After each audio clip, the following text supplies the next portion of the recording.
away we go. Alright. Hey everybody, this is Obi-Wan Piz for Ends Up Like Spachinko.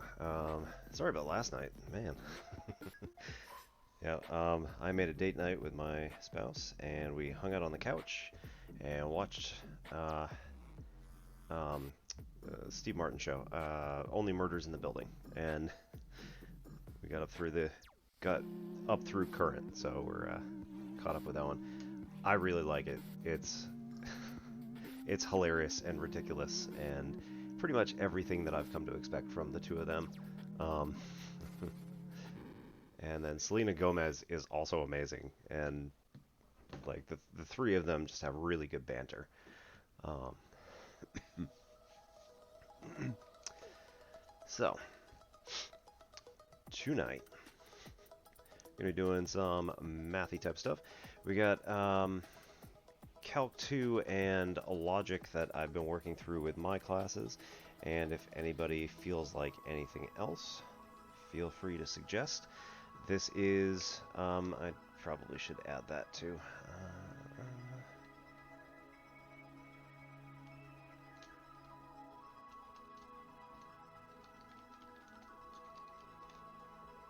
Pop that. Yeah, so I've been carting it back and forth in my backpack. So unfortunately, yeah, the last time I did it, it was just I was being an idiot, and I just left the pen by itself, um, and then I've been bringing the tablet and the pen back and forth. All right, where are we? There we go.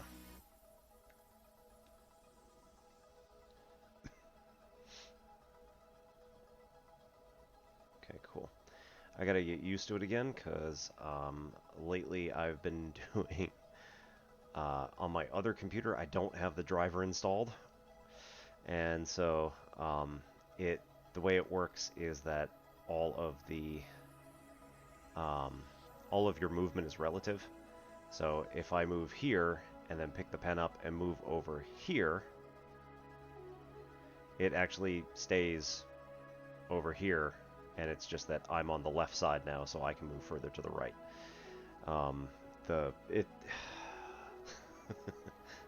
I've asked IT to put the correct driver on my computer, and hasn't happened yet, so we'll see. It's not a huge deal. It's just that, again, whatever. Now I'm like starting to get used to the other method of doing it, and I don't want to.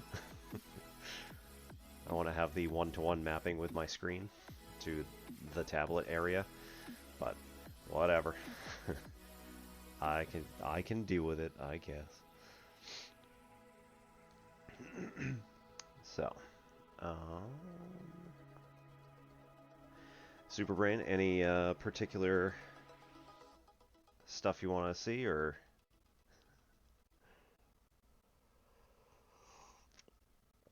I know you're kind of conking out.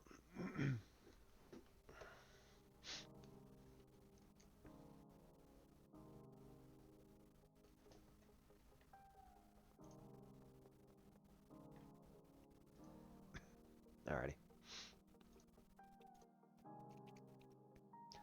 So we'll do some of the logic stuff and some of the calc, yeah, and some of the calc 2 stuff.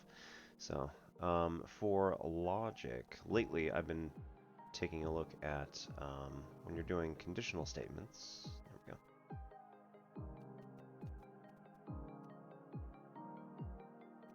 There we go. So conditional statements are stuff like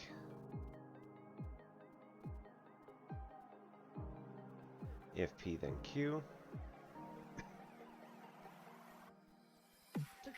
where your P and Q can literally be any statements you want to make. We did several examples in class, like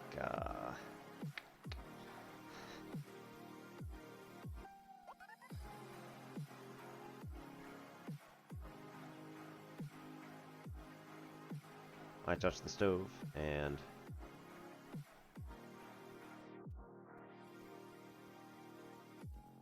my hand hurts. So using the conditional, we can say if I touch the stove, then my hand hurts. And the tenses are typically a little bit malleable on the verbs. So we can cross out the ed here and make it present tense. We could also make it future tense. It's not like a huge deal. That's okay. So when we look at something like if P then Q, we can bust out our truth table. I did some of this last week. Hang on. Okay, we just did the ands, ors, and that stuff. Okay, so conditionals. If we want all possible combinations of whether the statement is true or false, we can start with this. Again, it doesn't really matter what order these are in, just as long as you have all possible combinations listed somewhere.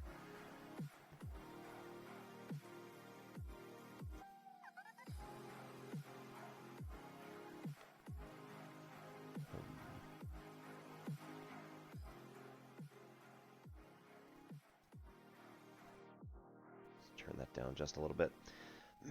So hopefully that's still okay.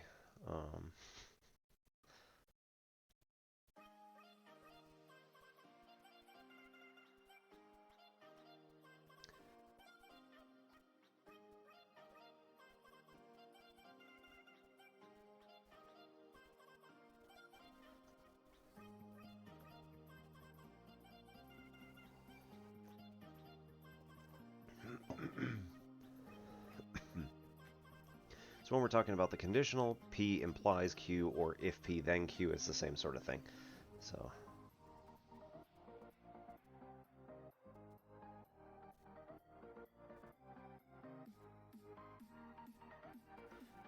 when P implies Q, what we're going to do is look at the conditional statement and say, okay, first of all, P is going to be true for this case. So I touch the stove. And then Q, my hand hurts. So then the implication, if I touch the stove, then my hand hurts, or my hand is going to hurt, or something like that, in this particular case is true. Right? The implication that this occurred is true. In this case, we have here, I touch the stove, but my hand does not hurt. So, for instance, maybe I just tapped it accidentally just for a second, and like, ow. My hand's okay, it's not actually hurt, it just kind of like maybe jump or stung a little bit, it's fine. Or maybe the stove is off, and so my touching the stove does absolutely nothing. In which case, the implication, if I touch the stove, then my hand will hurt, is going to be false. Because I touched the stove, but nothing happened.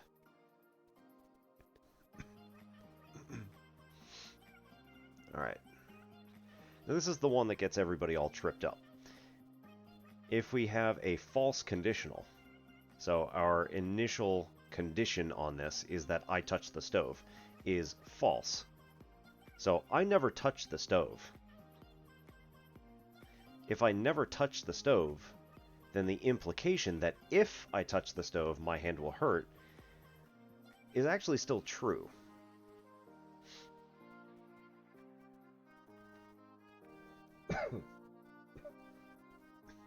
You could also think of this, and this is something that one of my students and I had worked out after class, was if I switch if P then Q from if I touch the stove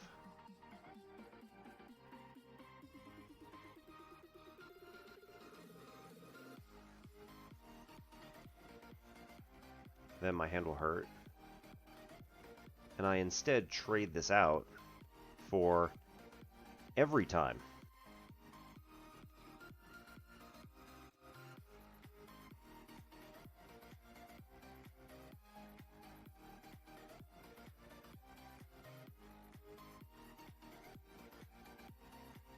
Every time I touch the stove, my hand hurts.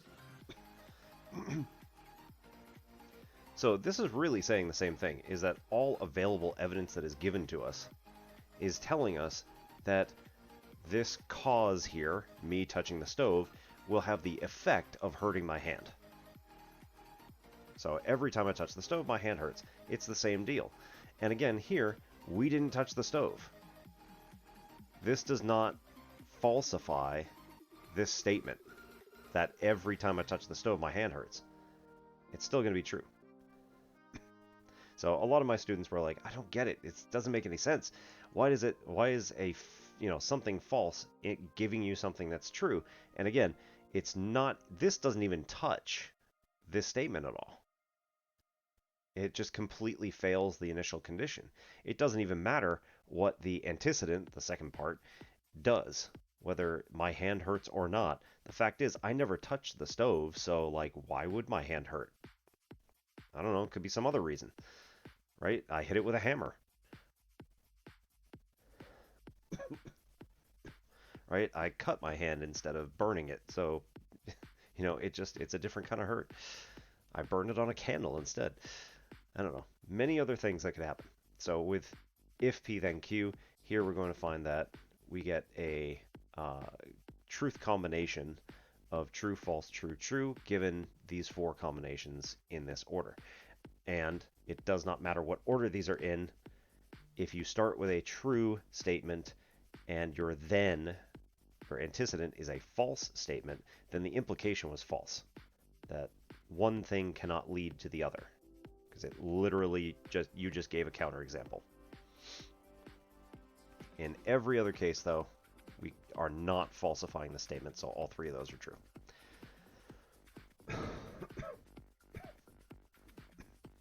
All right, so then converse.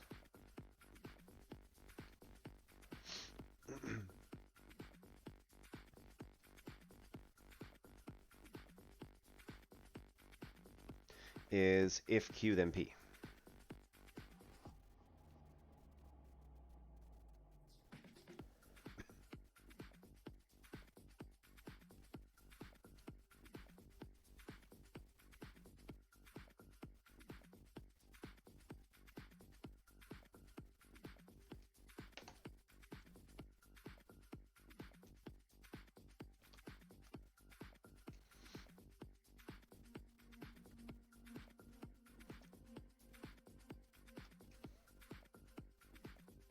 Alright, it's not terrible.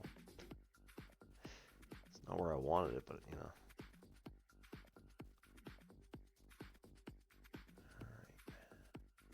So then here, we're going to erase out these two.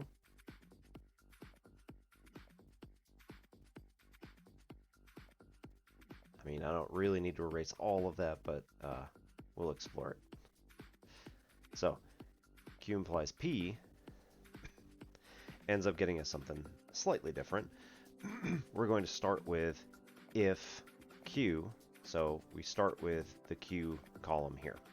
So if Q, then P is going to be, all right, Q is true and P is true, then our implication that if P, then Q is going to also be true. And we could switch this around for the other stuff we had up top. This is if my hand hurts,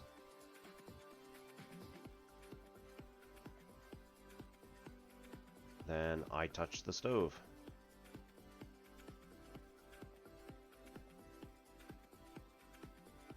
I was telling my students, this is kind of the one where you're like, you turn around for 2 seconds and then your kid starts screaming and you turn around and your kid is going like this next to the stove. Like, well, your hand hurts. You probably touched the stove.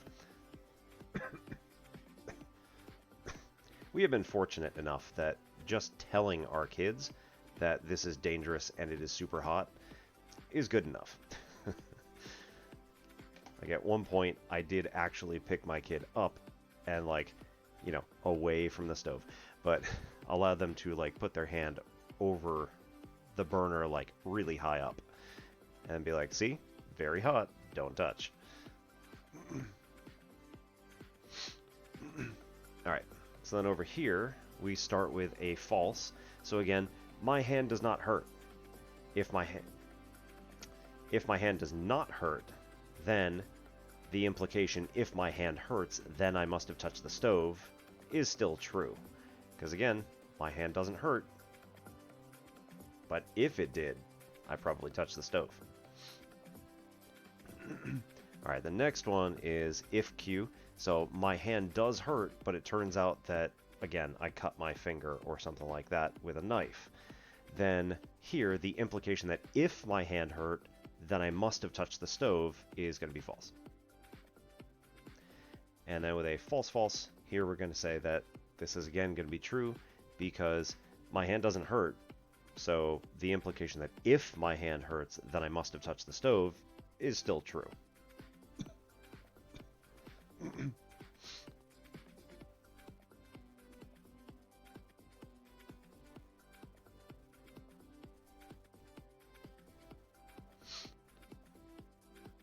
And again, if you think about it with the quantifier, right? Every time my hand hurts, I touch the stove, or it was because I touched the stove. That sort of thing, that sort of logic could also be applied here for these. Was it every single time? Or does it make sense that every time my hand hurts, it was because I touched the stove? Again, here, yeah. Here, also yeah. Because again, my hand doesn't hurt, so therefore, doesn't matter. Here, no. We can't do this one. So it breaks our evidence chain, if you will. We end up seeing that there's another reason that my hand could hurt. And here, yeah, that could also work. Alright, so go out here. I really want this to, like, copy and paste exactly where I want it to. Why there?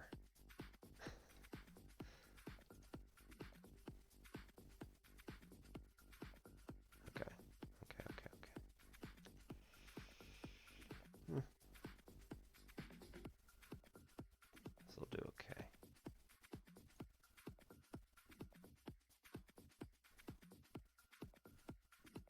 So bizarre.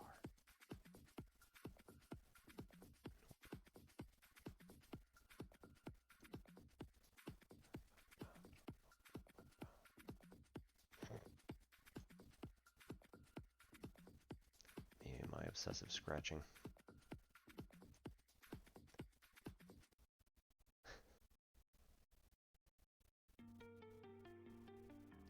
Alright, well, now we can just grab all these.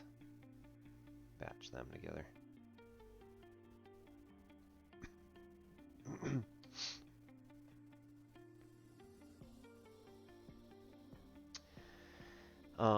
That is the one from the Labyrinth, I believe. Or at least it was put in the Labyrinth. Yes, the David Bowie one.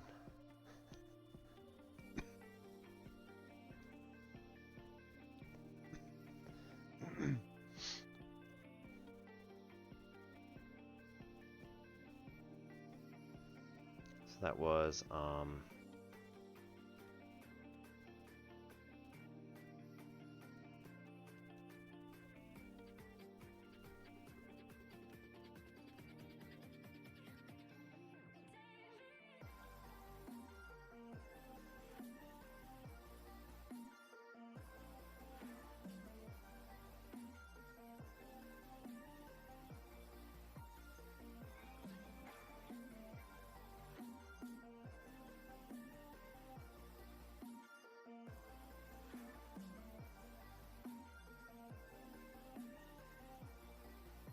oh, I see. They were static, so you weren't able to ask a question.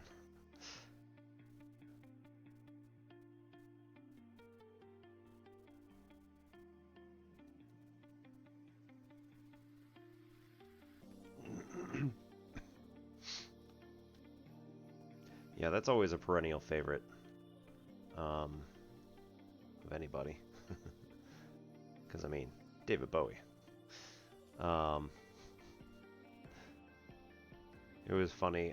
One of my grandmothers always had like the kind of feathered sort of David Bowie hair that he had from from Labyrinth. And I mentioned this at one point, and they're like, "Well, your grandmother was stylish as hell." I'm like, all right, Not sure I thought so at the time.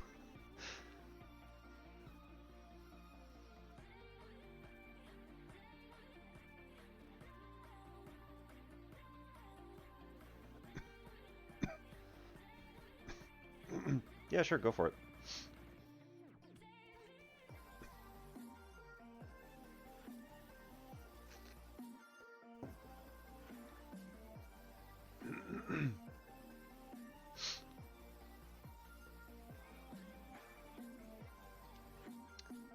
Alright. So an inverse is not P implies not Q.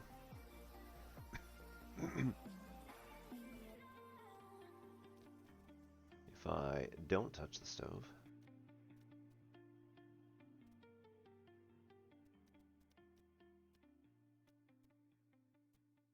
then my hand will not hurt.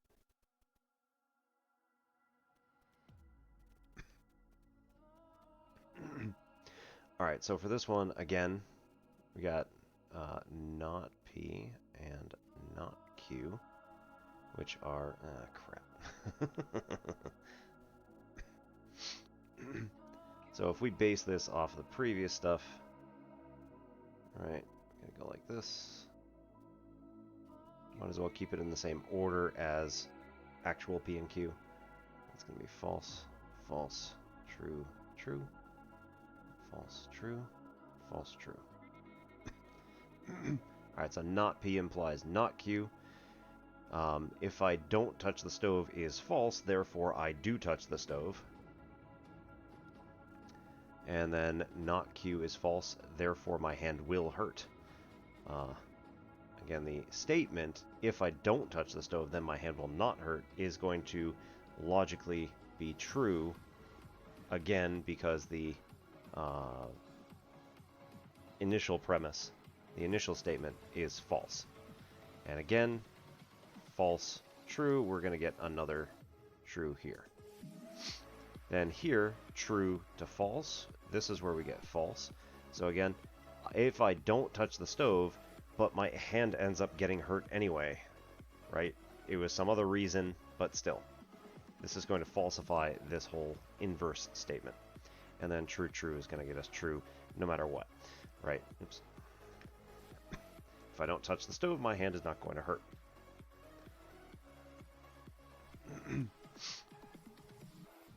Alright. Oh. One last one.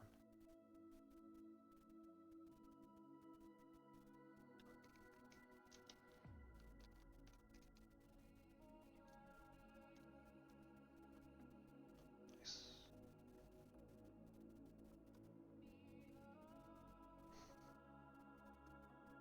Alright, anyway. All this stuff.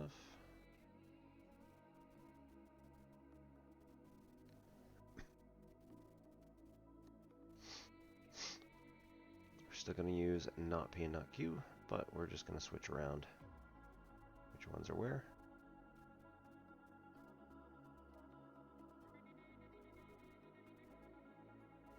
Okay, so then here not Q implies not P is going to end up being, again, true because we start with a false premise. True to false is going to be false. False to true is going to be true, and true to true is going to be true. Alright, this is what's called the contrapositive.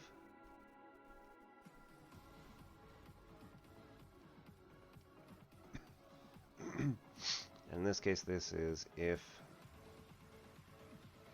my hand doesn't hurt, then I must not have, or then I did not touch the stove. So looking at the truth values, this also finds, or we also find that we get something that is called logical equivalence.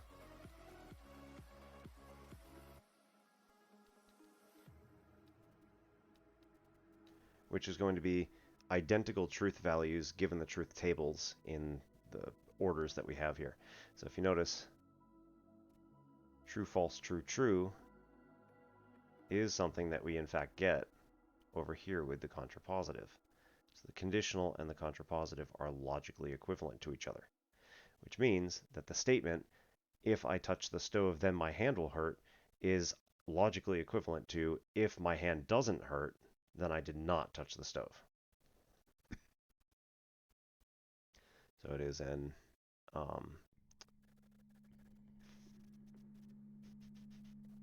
well, you can see that this is a both converse, so we switch where P and Q are, and also negation or inverse. So if you combine converse and inverse at the same time on a statement, then you end up getting the contrapositive, which is logically equivalent to the original statement. Interestingly enough, again, as if we couldn't get any more interesting, we see here that kind of because of that consequence, the converse is identical to the inverse as well. So we have logical equivalence between those statements. It's not that the statements are identical, it's that their truth values are identical. So here, if my hand hurts, then I touch the stove is going to be logically equivalent to, if I don't touch the stove, then my hand will not hurt. Something else my students were like struggling a little bit with there. I was trying to understand why these two are the same and these two are the same. But once you do out the logic tables, then that's kind of clear proof, but at the same time they want a better reason. Don't blame them. Okay. So let's take a break on that. And yeah, let's look at this one. So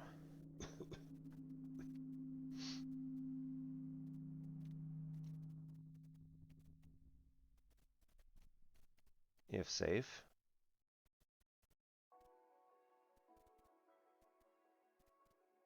the other one's deadly.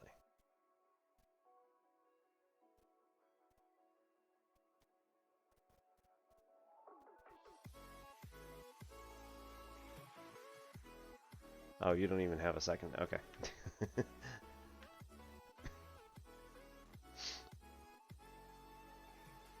Okay, so this statement is false. So P is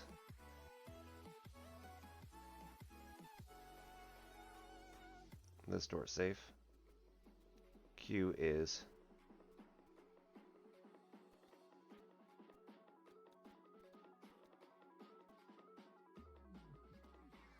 the other door is deadly.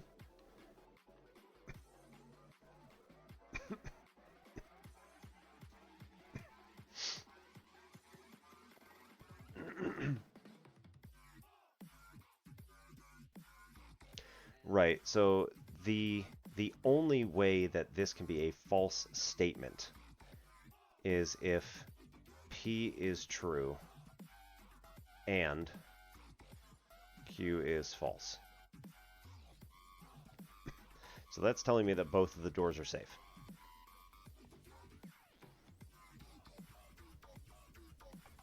And if that's wrong, let me know, but we can explore it in depth.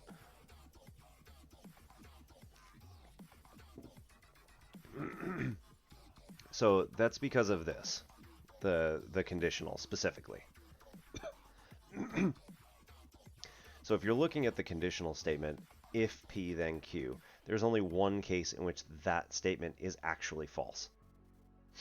And that is when, again, P is true, Q is false. All the rest of them, including, and especially, when P is false, the statement is still true. So I think this is really where it hinges, is so many people want it immediately to be that Q, or no, if P is false, then it's all right. It's like 3 in the morning. It's fine. So they want it to be that if P is false, then Q, like, you don't know what's going to be true or false or whatever if about Q. But that's not true, right? If the statement is false, then there's only one combination. That's actually a good one for my students. I'll put that in next week. Thank you.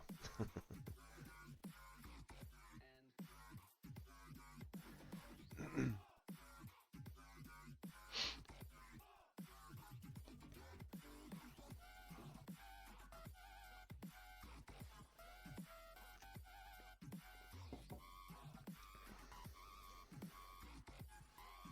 hell is this? Yeah. Wreak havoc. Okay. That's fair.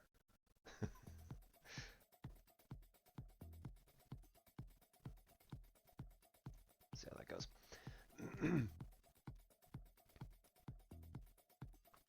No, just I like this problem, so I'll be using that next week with my students, I think. We have class activities, so like I can pass that off as one of the problems.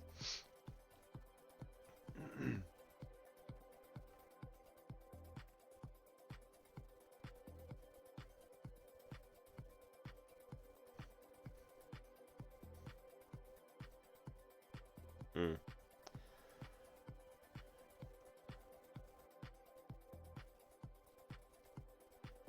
Right, so not P is false, false, true, true.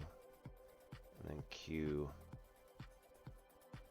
was true, false from above. So the OR of those, yeah, true, false, true, true. Yep.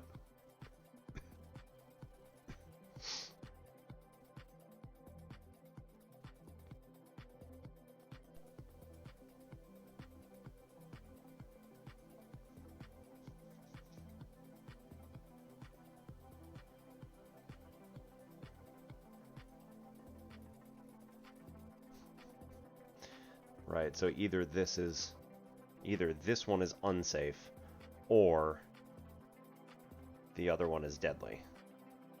Wait.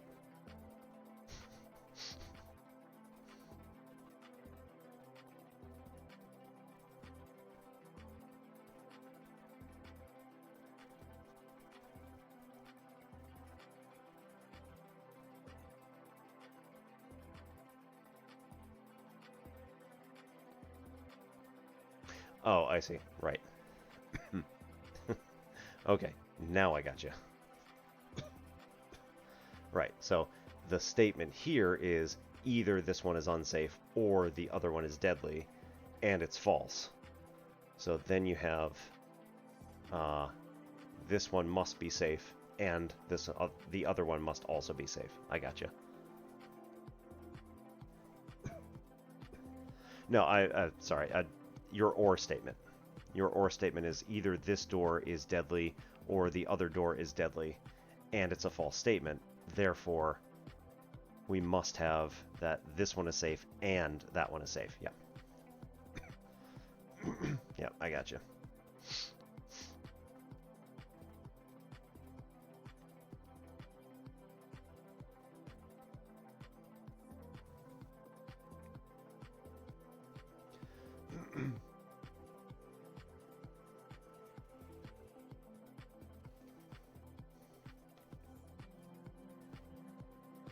Eh.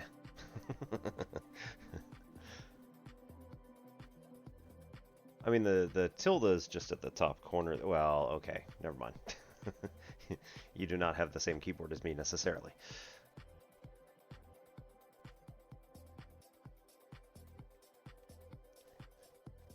If it was any different, I would hazard a guess that it has accents on it.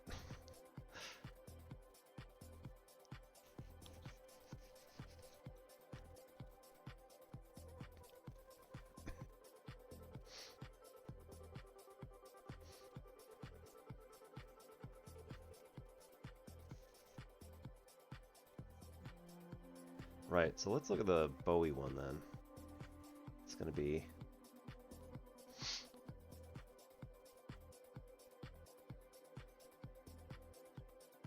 Oh, yeah, that one. Yeah, that's an alt code that I don't know. I almost... like I learned French in middle school and high school, so like I was just constantly doing the alt codes for all of the different letters with diacriticals, and like that took such a long time. But nowadays, that particular one, the sideways L, like is an alt code. I have accidentally discovered it many, many times, and nowadays when I want to get one of those things, it's almost always going to be gotten from the character map, because it just, I can't. I can't figure out what the alt code is, and I don't want to waste that kind of time anymore.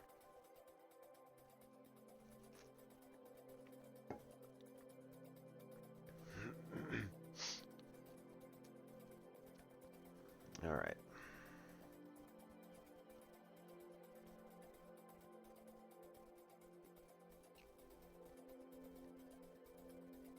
So P says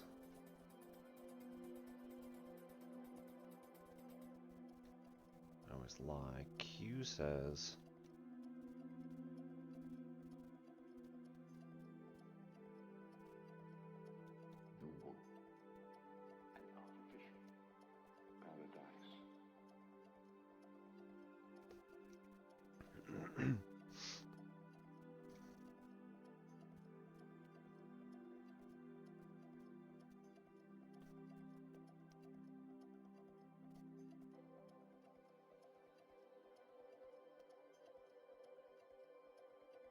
yeah. I really like LaTeX. But yeah, I mean, this is just when I'm like messing around with stuff, trying to figure out things for students on a quick, moment by moment basis. I'm not doing professional journals in Microsoft Word. Not that I do professional journals anyway, but yeah, we have a journal at our college, which has been a labor of love over the past 3-4 years. I guess we've been planning for 5. So we did our first one 4 years ago, and it was just absolutely amazing. I love working on it. But yeah, I have yet to publish anything. But our guy works with LaTeX all the time inside of a I forget what it is. It's like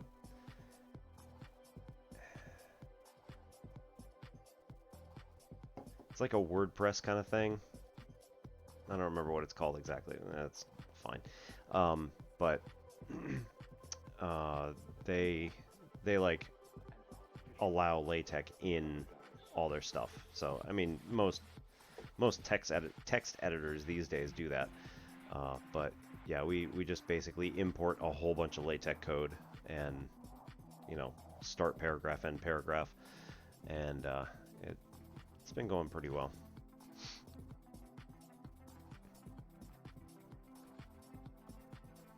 Okay, so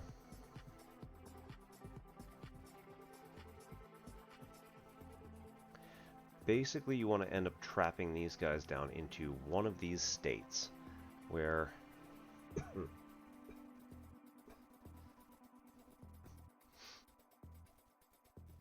you'll end up getting something like this.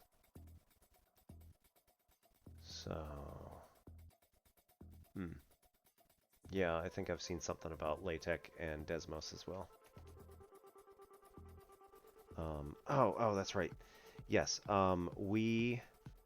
anytime that we have been doing projects, we have been telling the students to, do everything in Desmos, and then copy paste whatever they put in Desmos into, whatever project write-up they're doing.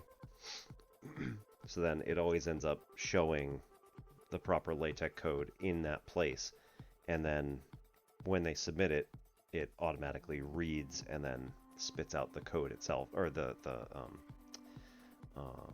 effect, whatever you want to call it.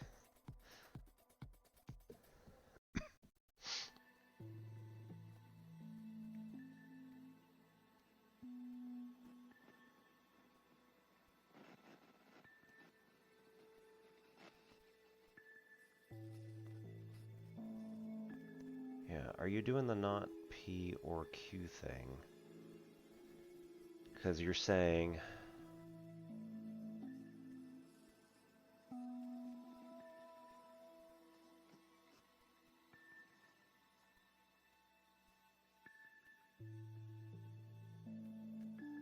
Right, that was the question that Sarah said.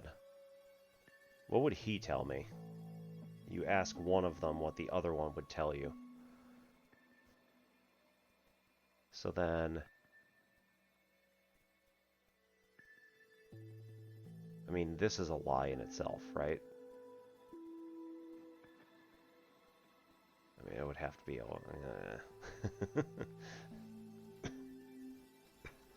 The Muppets are a little more confusing in how they're saying it, because they themselves don't actually abide by the rules, I don't think. Which is why she gets dumped into the oubliette there.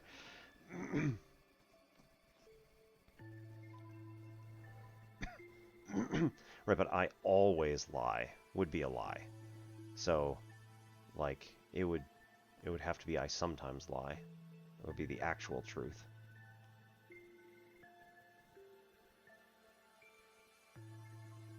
Because you can't say I never lie, or the truth could not be I never lie because he is lying in this. That would mean that he is lying. I always tell the truth.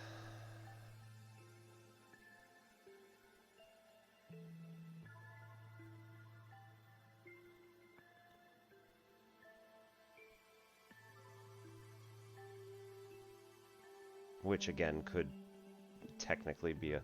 Well, if you know the... I think the initial is that one of them will lie. Right? One of them always lies, and one of them always tells the truth. And you know that up front, but you don't know which is which. And their answers are confusing enough, or at least they're both trying to say, no, I'm the one who's telling the truth, he's lying.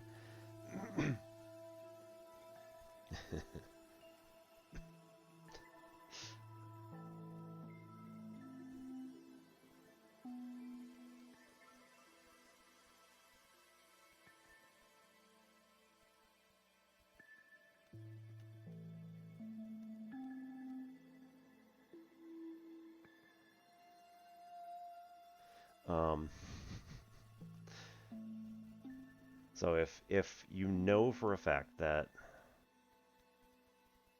one lies, one tells the truth.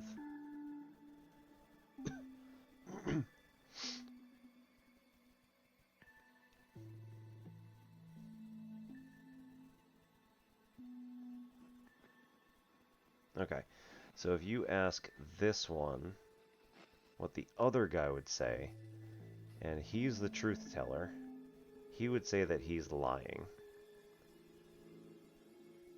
So he would say that he is Spartacus.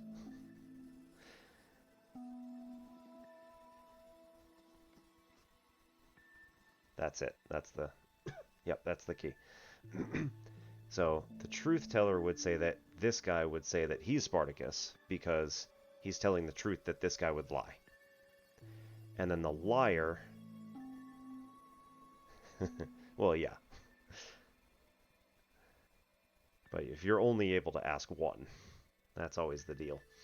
And then if you ask the liar what the other guy would say, then this guy would actually say that he is, but he's a liar, so he has to compulsively lie and say that he would be.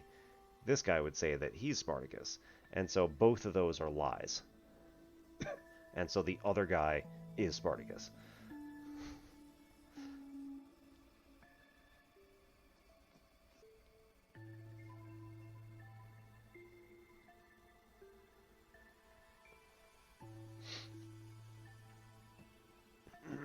No, I guess in the movie it was the other one. So it doesn't matter which one you ask. They're both going to end up following with the lie.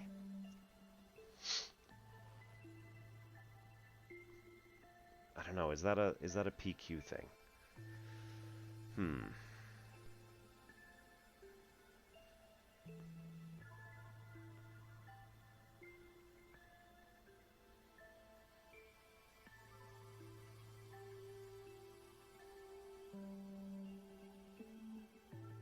So I think it might just be the conditional.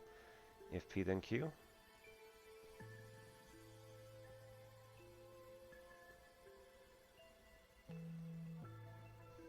I mean, it's not really if then. It just, if I ask P, he's going to tell me Q. And if I ask Q, he's also going to tell me Q.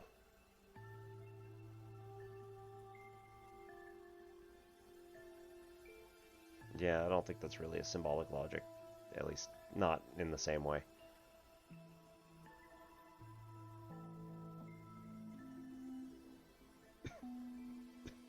Yeah, I can't come up with the symbolic stuff, but whatever. It still works.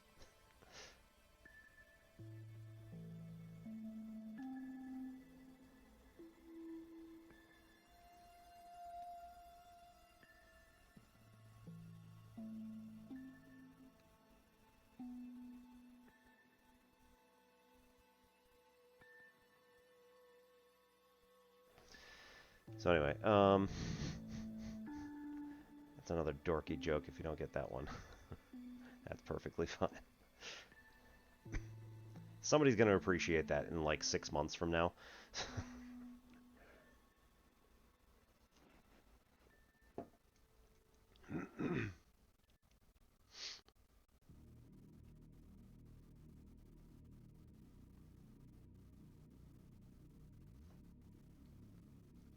All right.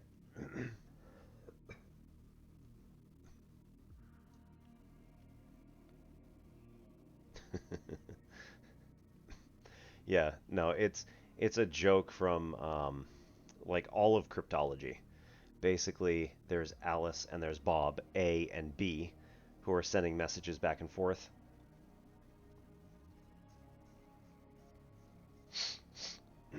Right, but that's the thing, is that if you ask the truth teller, they're going to say that the other person's lying. And if you ask the liar, they're going to say that the other person's lying. And both of them are going to point to, in this case, Bob as Spartacus.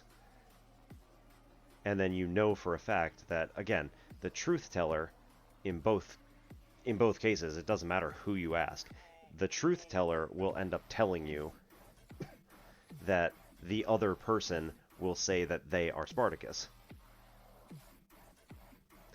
Whereas the liar will say that they themselves will be called Spartacus.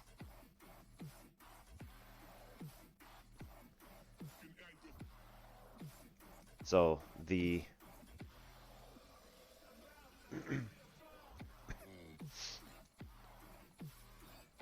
liar says that they themselves are Spartacus. And then the truth teller says that the other person is Spartacus.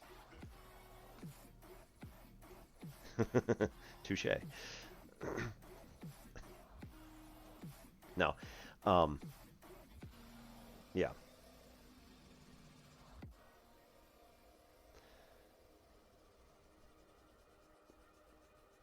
So Alice and Bob are always the two people who are trading messages in cryptology, and like they're sending things back and forth to each other. And then there is Eve, who is always listening, who is the eavesdropper.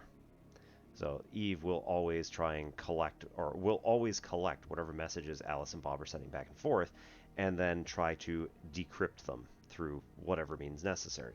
So the idea is that Eve needs to, or Alice and Bob need to find a cryptological method which is impossible or untenable for Eve to be able to break in any sort of real computer time. So RSA encryption has been doing really well so far. That's well beyond my pay grade, but I sort of understand some of it at least.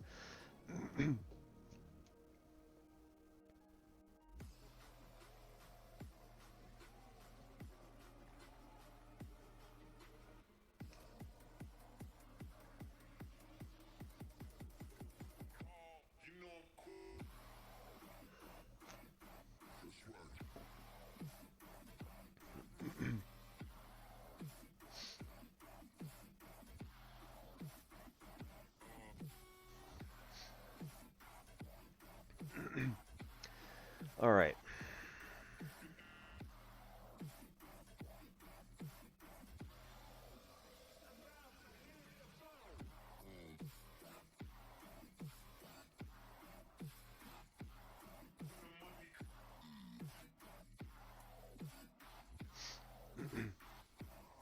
Anyway.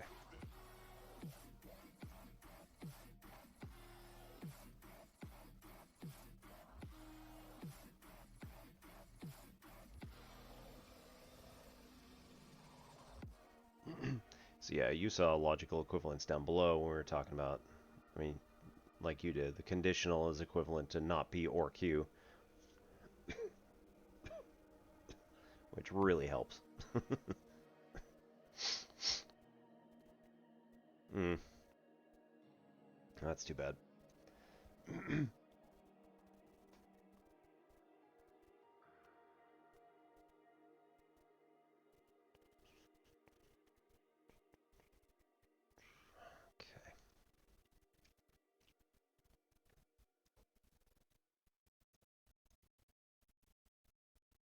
My spouse and I were in the same Introduction to Neural Networks class. That was really interesting.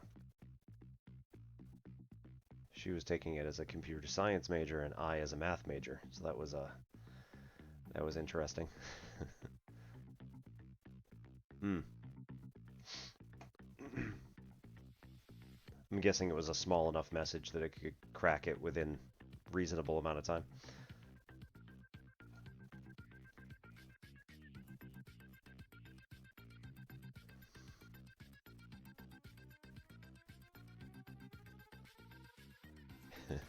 And probably not break your student code of conduct.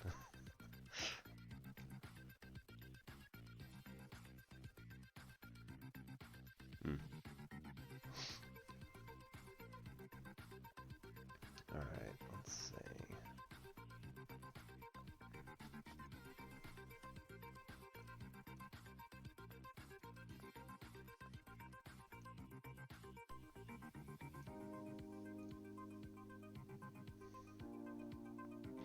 Yeah. I mean, it's been 11 years since I did my master's, and like I've still got some of the MATLAB code like stuck way back in my drive somewhere. But yeah, that was a trip.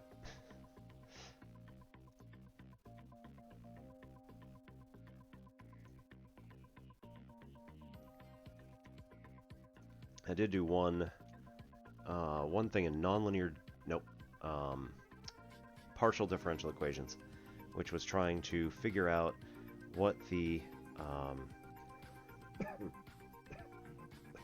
what the temperature of water would be at like 1,000 different layers in the ocean. It was like 300 feet deep or something like that, and I split it up into 4-inch segments, roughly, and then another 1,000 going across, and like there was an initial setup which was like, there's a feature, there's like a trapezoidal feature in the water. Hang on, I have a thing here, I can do this.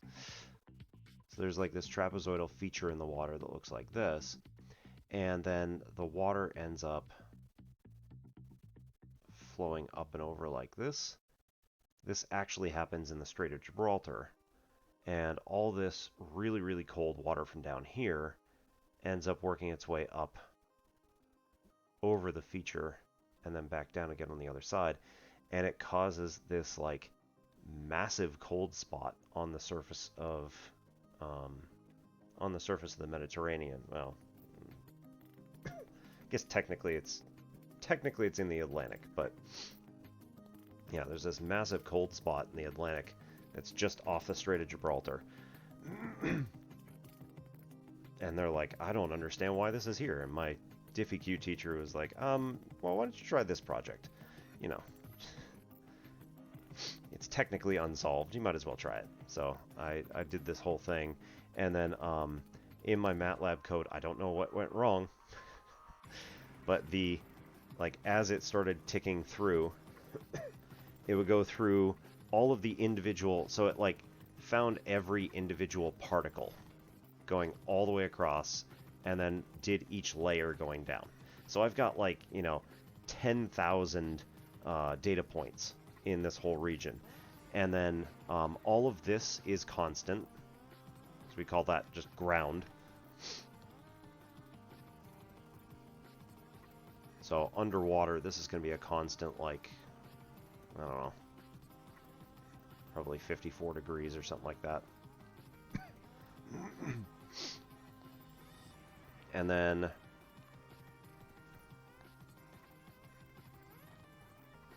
that's weird. Sorry. The water coming in is like, I don't know, 43 or something like that. And then the water up top is like 70. So you get this thing, and then as all of the individual particles like advance, basically everything is moving from left to right. So every iteration, everything moves one space to the left, except those that are like, next to the feature have to trade some sort of thermal, energy, and like the ones that are down here and can't move to the right end up trading more of their heat up or something like that. I don't remember exactly how it worked, but yeah. So I ran my code, and I got at the end every single data point going across was somewhere around 10,000 degrees, and then the one directly underneath it was around negative 9,500 degrees. And then the next one down was positive 7,800 degrees. And then the next one down was negative 12,300 degrees. And I'm like, that's not right. And it wasn't just like the ones on the right. It was uniformly across the entire board. So I sent the guy an email like, a month ahead of me presenting this. And I'm like, this is not working. Like, at all. And it took him like a week to get back to me. And he's like, yeah, that's interesting. Carry on. So I like sent him updates. Somehow I doubt that. So he I presented my findings in front of the class, and I'm like, I feel really stupid and embarrassed to admit this, but this is what I got from my results. And the whole class did the same thing you did. It was just like, how did that happen? And I'm like, I have been trying to figure that out for like 3 weeks now. And I was like, I have no idea, but my MATLAB code is broken, and I can't do anything else about it. And then, he was like, all right, good presentation. And I sat down, and I was like, I feel stupid, because I got up in front of the whole class, and I was like, this just friggin' did not work at all. And then, a week later, I get my grade back. It's an A. I'm like, all right. So he was like, look, you did everything you could. You emailed me. We tried to work it out. It didn't happen. Like, this happens in science all the time. Don't worry about it. I'm like, all right. Cool, man.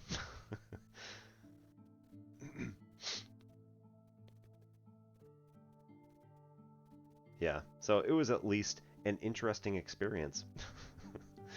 But yeah, he gave everybody kind of, like, he let everybody pick just whatever you want, something in differential equations. And I was like, okay, well, I've got this weird room in my house that's, like, the living room is connected to the office. So it's like this kind of hook loft. It's a loft. And then we have a fan up, like, outside of the loft in the open area.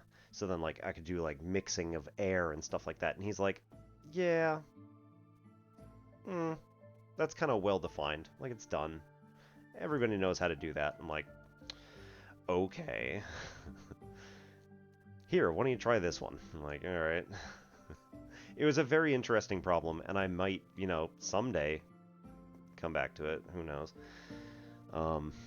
Yeah, probably what's going to happen is I'm actually going to learn how to program a Python, and then I'll go back to it, and it's going to fail miserably or work perfectly, and I have no idea which.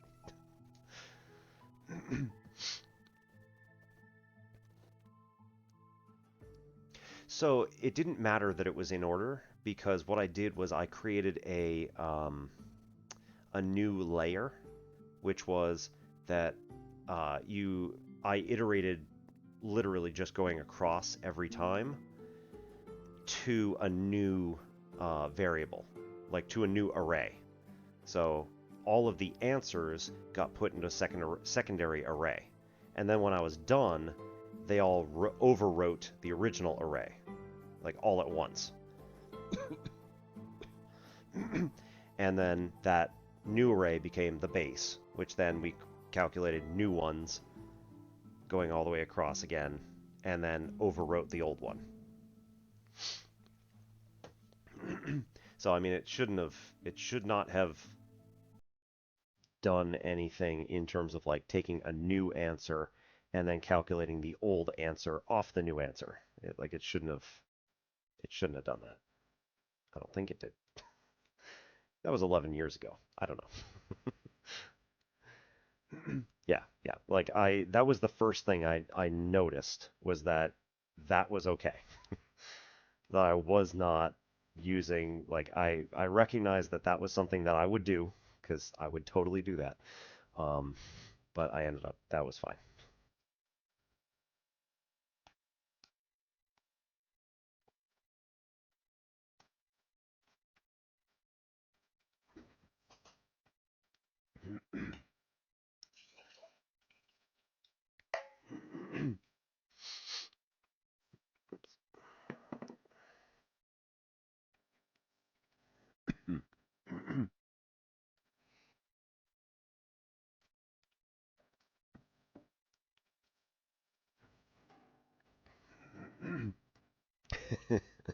That's fair.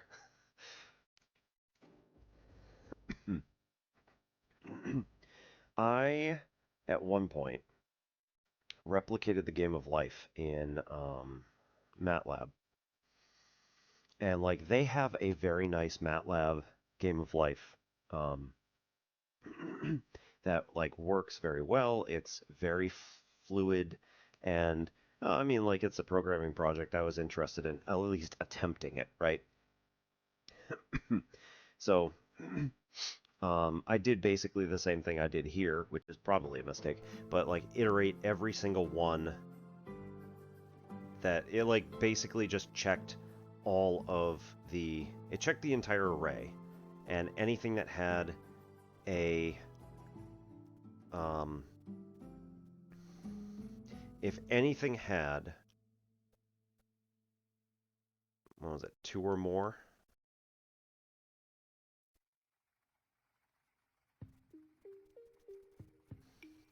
Yeah, if anything had two or more neighbors, it would turn on. I think that's right. So like it basically went through everything and stripped out all of the ones that had like no neighbors that were on and just ignored them. And then it went back through and did the ones that had some neighbors and actually did the calculation. Yeah.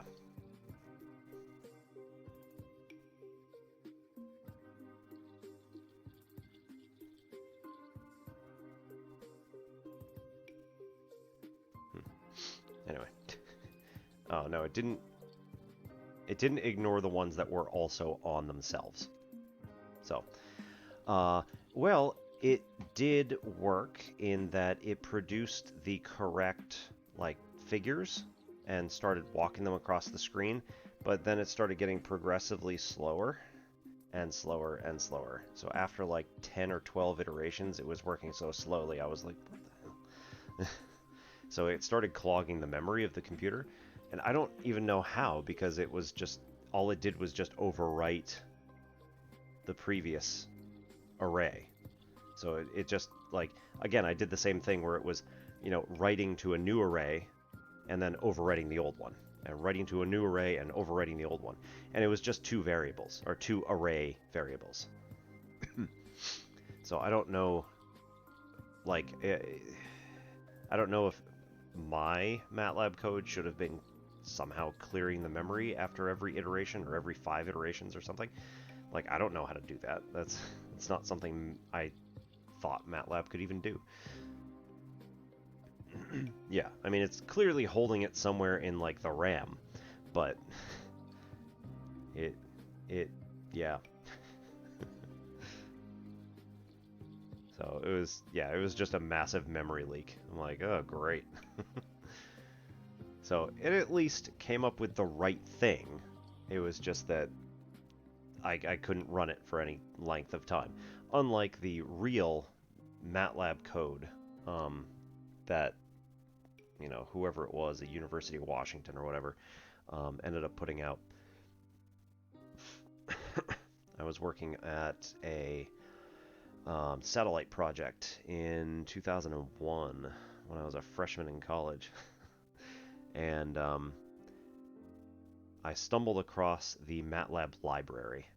And so they had the full MATLAB library of everything that, like, all the sample projects and stuff like that. And I found Game of Life, and I was like, I don't know what this is. So I started playing around with it, and yeah, shocking to me, it wasn't a game. It was just that it was a game in terms of mathematical sense.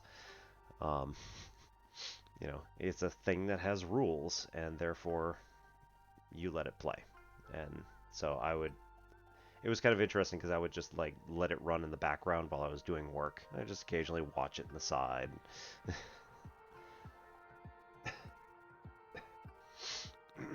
I did miserably at that job, though. I was a freshman, like I said, in college, taking Calc 1. Yep. And they wanted me to look at stuff that was Calc 3. And I'm like,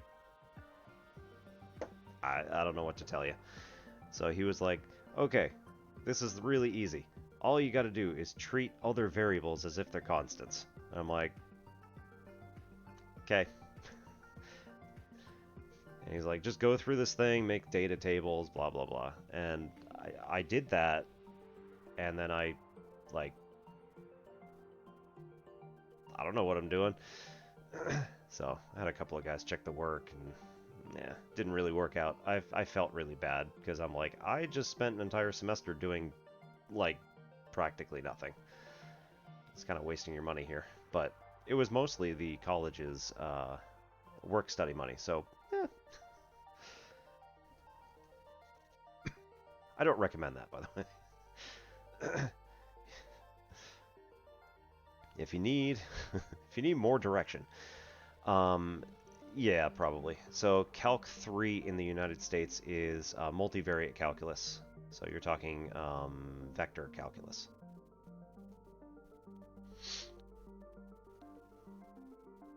Mostly partial derivatives.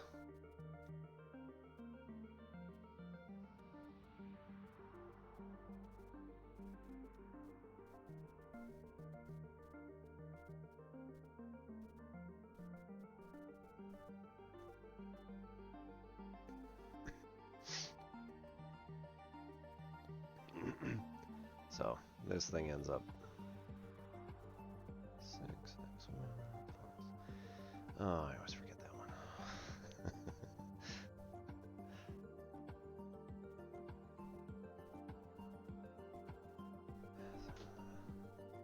All right, hang on one sec.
All right. So anyway, yeah, we have a tradition here basically where she comes in pretty much right at, somewhere between 10 and 11. Anyway, um, so yeah, ODE is its own thing here. Um, so yeah, partial derivatives are only by itself covered in what we call Calc 3. So analysis 2 seems reasonable. Um, I mean, it's not like it's really that important anyway, but and I mean every school in theory can call it something different. Like we, at least in like the eastern United States, have it more or less the same. So like we've got Calc 1, which leads directly into Calc 2, which then splits into 3. So you have your Calc 3, you have linear algebra, and then you have ODE. Which, like, some people, they're like, oh, ODE is Calc 4. I'm like, no. Just no. After Calc 2, you can take any one of these 3 classes, and they're roughly equivalent in terms of difficulty and scope. And, like, you can take them in any order. It doesn't really matter. And there's always some slight cross-pollination between all 3 of them. I actually took a course in college called linearity, which was all 3.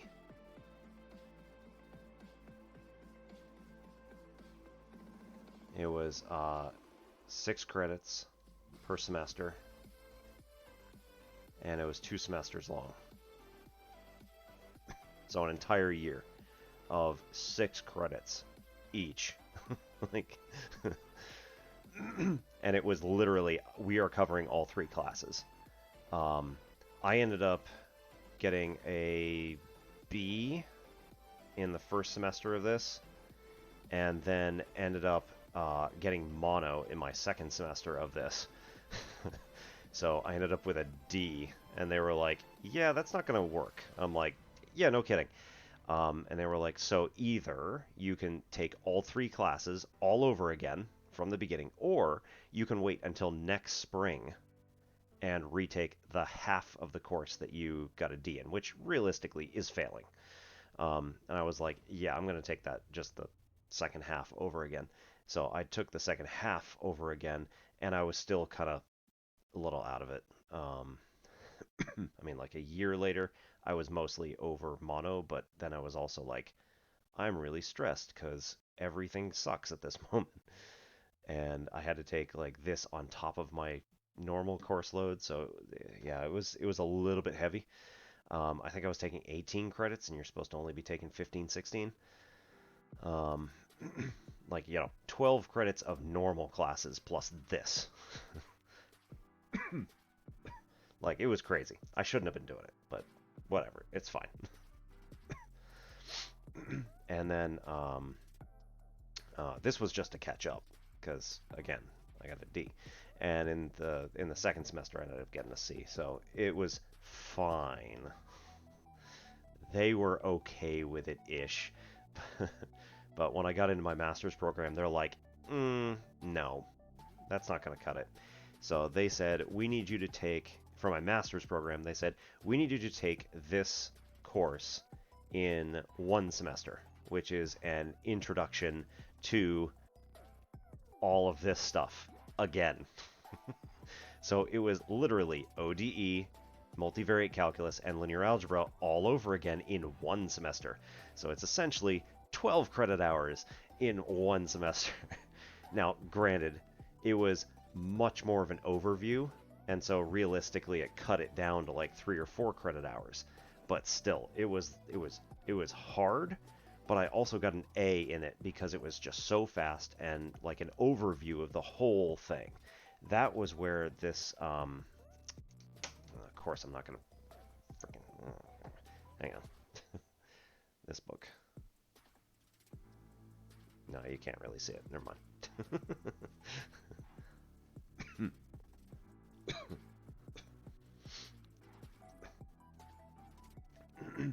Anyway, yeah, that was my book that is currently sitting underneath my monitor is Krasik Advanced Engineering Mathematics Ninth Edition.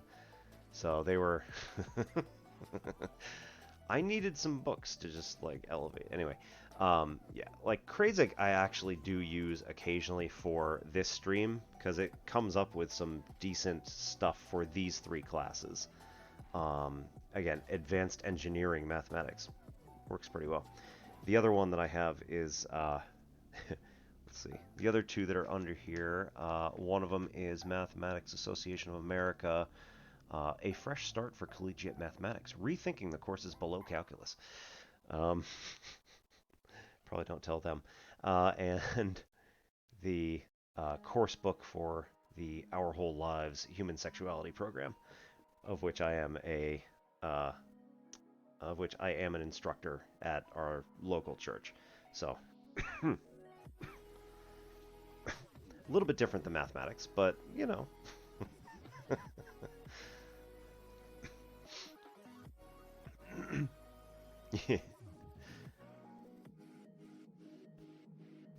Yeah, I mean ODE and linear algebra.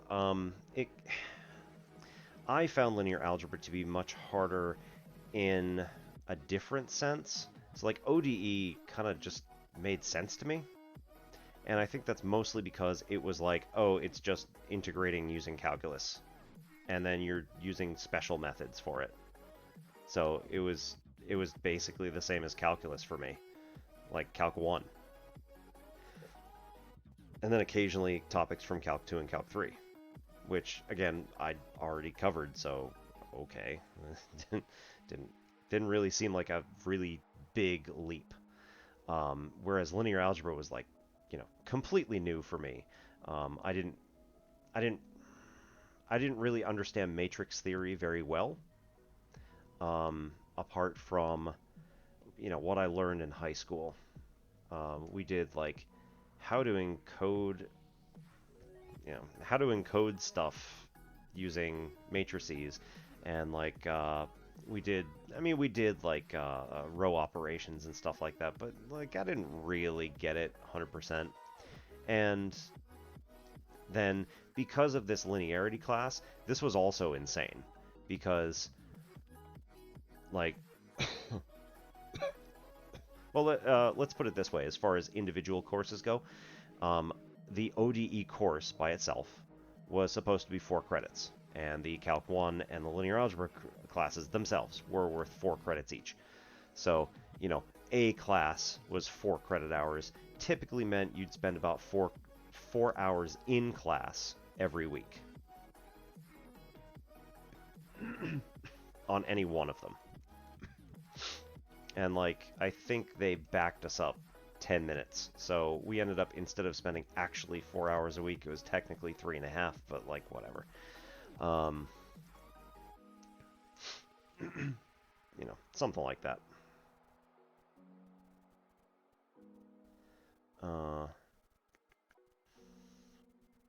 But yeah, linear algebra was a lot of matrix theory that I just didn't really understand. And then because it was in the linearity class, it was all of the topics mixed together. I was like, I need some sort of separation here between these three things because I just don't understand like how you could just mix all of them. And our instructor was like, it's not that hard. I'm like, no, really, like I need to understand this by separating out the things. And he's like, well, you don't need to separate them. I'm like, you're not listening. I need to separate them.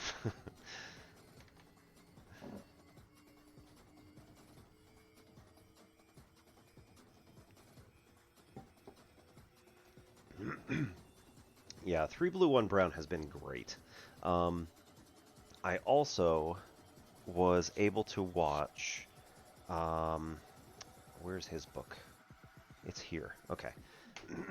Pavel Grinfeld at Drexel University is a guy who teaches, well, I saw him first doing a partial differential equations course. And so I found like the entire list, the entire playlist of partial differential equations for a group that was called Lemma. So they do a program called Lemma at Drexel, which I believe is like high school students who are super advanced go to Drexel and like do this summer program. And so they're learning partial differential equations at maybe the end of high school or like, you know, graduated seniors or something like that. But it's a summer program, and they're learning partial differential equations, which I did in my master's year, like second year of master's. So, I watched his partial differential equation stuff, and I got like really inspired to switch up how I taught ODE. So what I did was I took, well, the way we normally teach it is you have Unit 1 is like all the introduction stuff. And then we teach a little bit about like numerical analysis. So doing the forward and backward Euler methods, doing the trapezoid methods, you know, basically like Simpson's rule, but you're kind of taking multiple vectors off of a you're taking multiple vectors and then you're weighting them differently depending on how all the stuff works. And then the last one is the Runge-Kutta method, which is like you have a location, you have two intermediate locations, and then you have one further out location, and then you find all four vectors that exist off of all four of those points, and then you weight the middle ones more. Right? Those are double compared to the ones on the outside. So it's very much like Simpson's rule, where, you know, you have the six, you do a weighted average of like two of all the ones in the middle plus one of the ones on the end, and then you get this big average.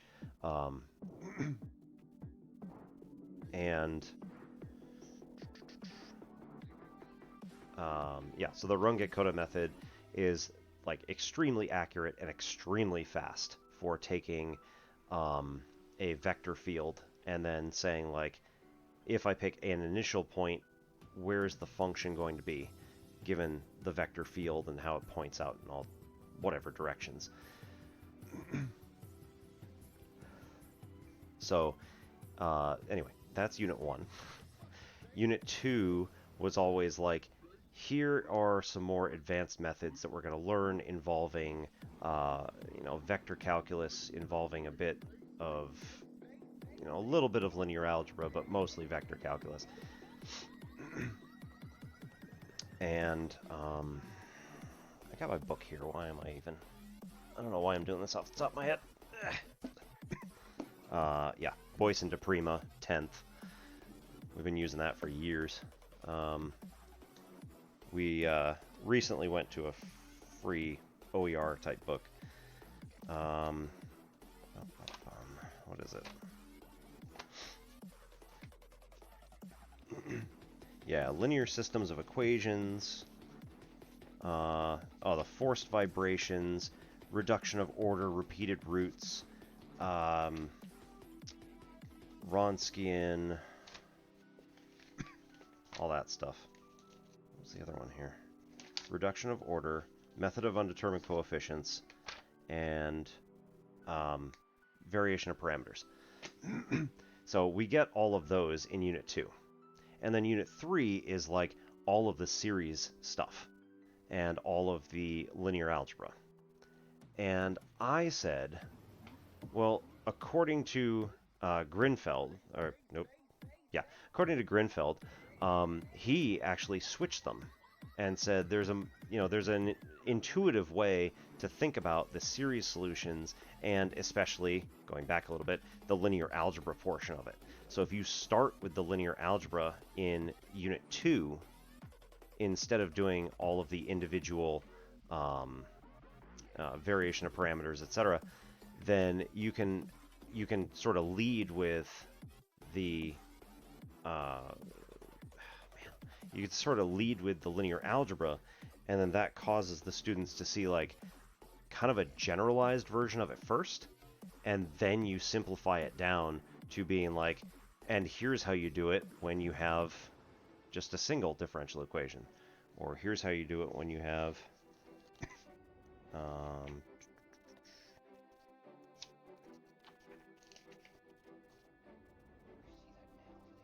what is it? Yeah. So here's how you do it when you have a single differential equation rather than doing it as like a series of differential equations. So like the series of differential equations would be something like, you know, x prime equals this, y prime equals this, and you get some sort of differential equations. Eventually along the way, you end up with like x prime equals something, and y prime equals x prime. Or x. Is that it?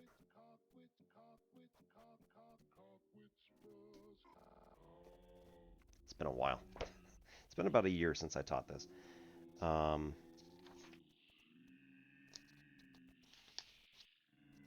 no, just y, just x.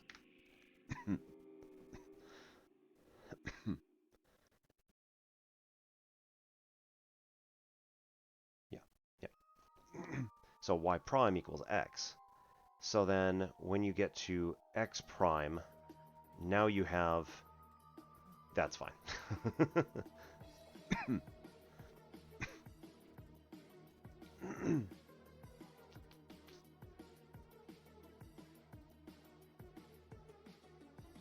Sometimes I still falter. It's fine.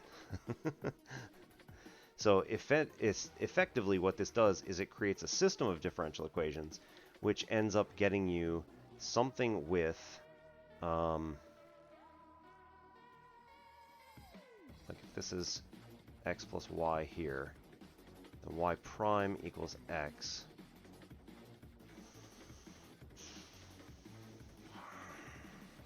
Y prime...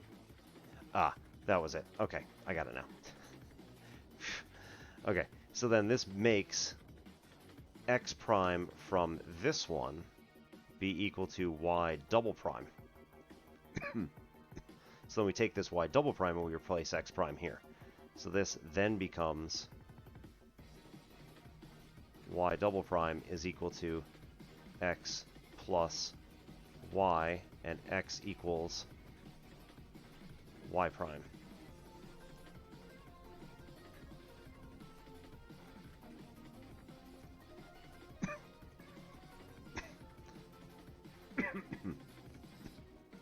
So here you've made a second order differential equation out of a system of first order differential equations. And now you can start saying, oh, and if we do second order differential equations, you can turn a single order system into a double order equation, a single double order equation. And then the students can say, oh, well, that's very interesting. Now we can use the system solution methods. If you want to do matrices, you can do that. Or if you want to learn all these new methods that just use these particular methods. So method of undetermined coefficients says that we're going to go y double prime minus y prime minus y equals 0.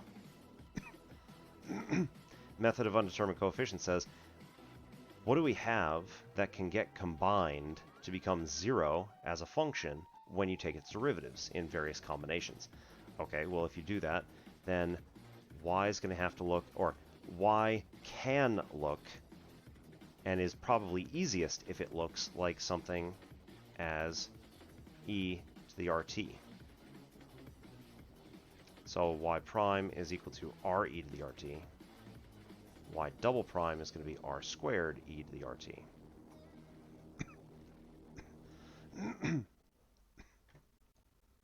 All right. This is going to be cool. Hang on.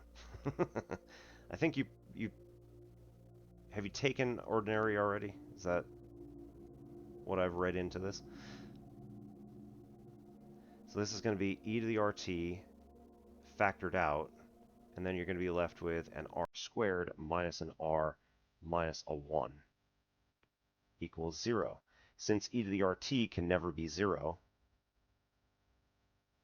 it follows that r squared minus r minus 1 must be equal to 0, and this is our characteristic equation. And then when we want to solve this, we got to do the quadratic function. So then we can do, this is going to be 1 plus or minus square root of negative 1 squared is 1, minus 4ac is going to be a negative 1, 4. 4 times negative 1. Oh, golden ratio. Over 2a. Yeah, yeah. So r equals 1 plus or minus the square root of positive 5 over 2. Again, golden ratio.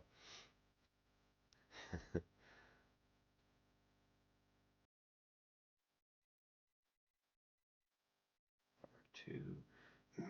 All right, so then I'm going to abbreviate this as phi and 1 minus phi.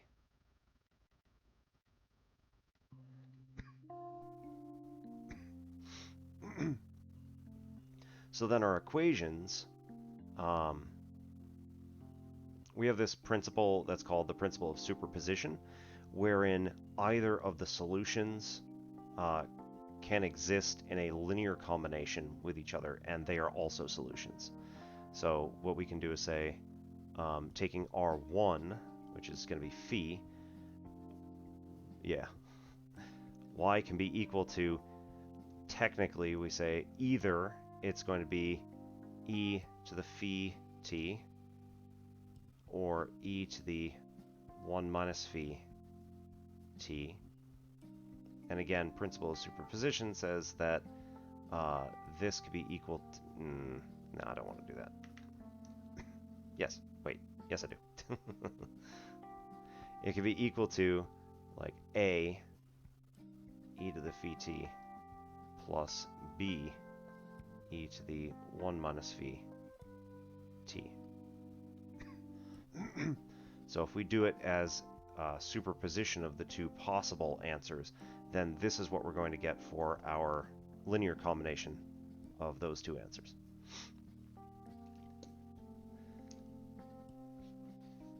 I guess technically they aren't equal necessarily, but they're equivalent to each other. So we can take either of those as answers and it's perfectly fine, or we can take a linear combination of the two and that's technically better.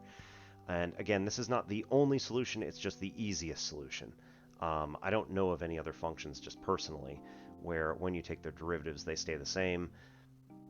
You'd be able to do this with some other stuff. I know that when you get characteristics, R values, that are imaginary, right? Complex, non-real, there we go. Then these end up turning into sines and cosines. So there are some characteristics for which you will end up getting complex non-real, and therefore you get sine and cosine as your two functions. For this, you might be able to use like sinh and cosh, but we don't bother with it.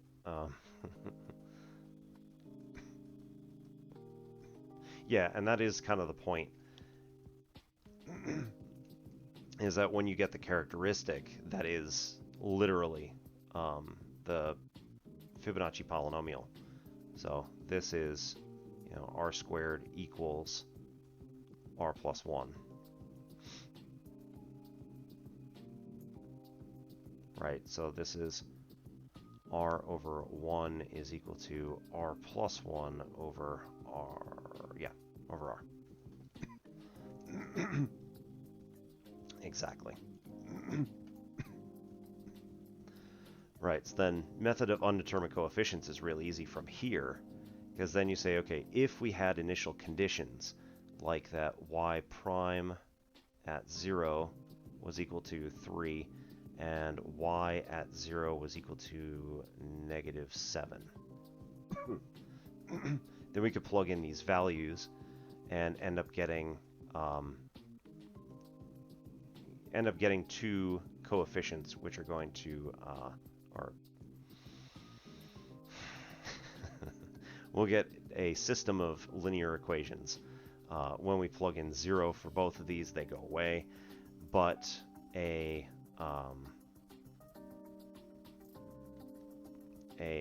derivative of this is going to be like a times phi times 1 plus b times 1 minus phi times 1. And then this one is going to be -7 is equal to just a plus b.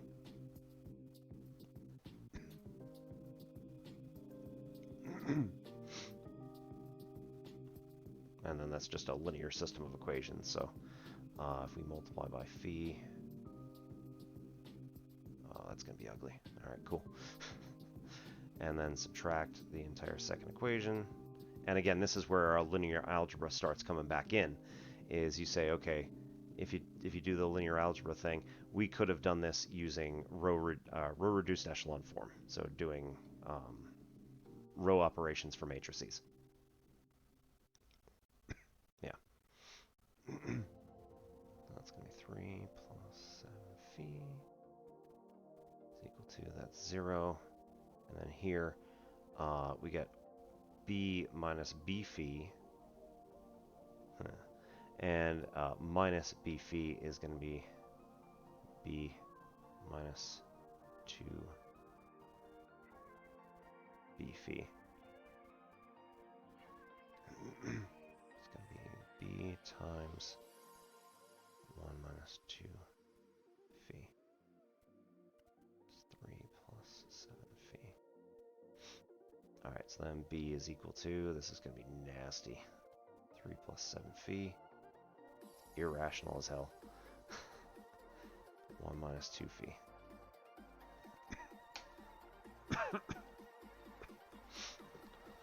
And then likewise solve for a. I'm not going to do that. Eh.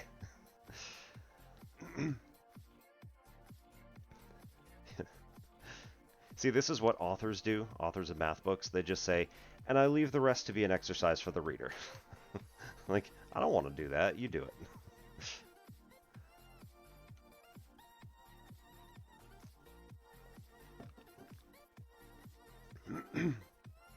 The other reason I bring up Pavel Grinfeld is that I picked up his book on tensor calculus because I was like, you know, I can try it. See if I can understand tensor calculus. I cannot understand tensor calculus.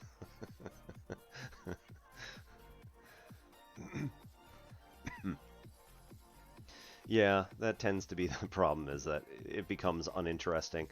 You know the train joke, right?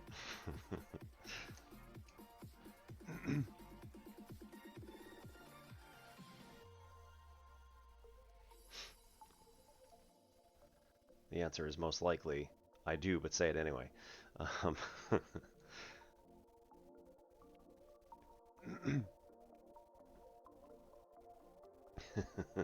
Okay, so aboard a train there is a mathematician, a physicist, and an engineer. At some point, the curtains catch fire on the train, and it starts spreading very quickly. So the physicist, or I guess chemist is a fourth option too, but anyway, the physicist grabs. God, man, I can't even remember. Maybe it was. Oh, man, I just ruined the joke already. Cool. So the physicist like grabs a thing, shoves it in a trash can, and uses a lever to bend the curtain rod so that it goes inside the trash can, puts the cover on it, and it smothers the fire. Okay. The chemist finds baking soda and vinegar, dumps them on the fire, and then uses the CO2 to put the fire out. The engineer develops something real fast and is able to, use something around to, again, smother the fire, and it goes out. The mathematician grabs his curtain rod, throws it on top of the physicist, which reignites, and the physicist goes, "What the hell?" And he's like, "Now it's been reduced to a problem that's already been solved."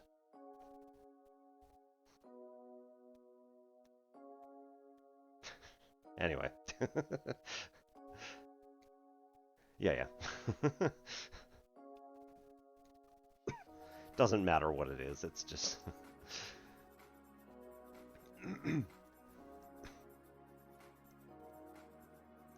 Yeah, so differential equations has kind of been my thing for a while. I started being one of, 2 teachers who have been teaching differential equations. Um,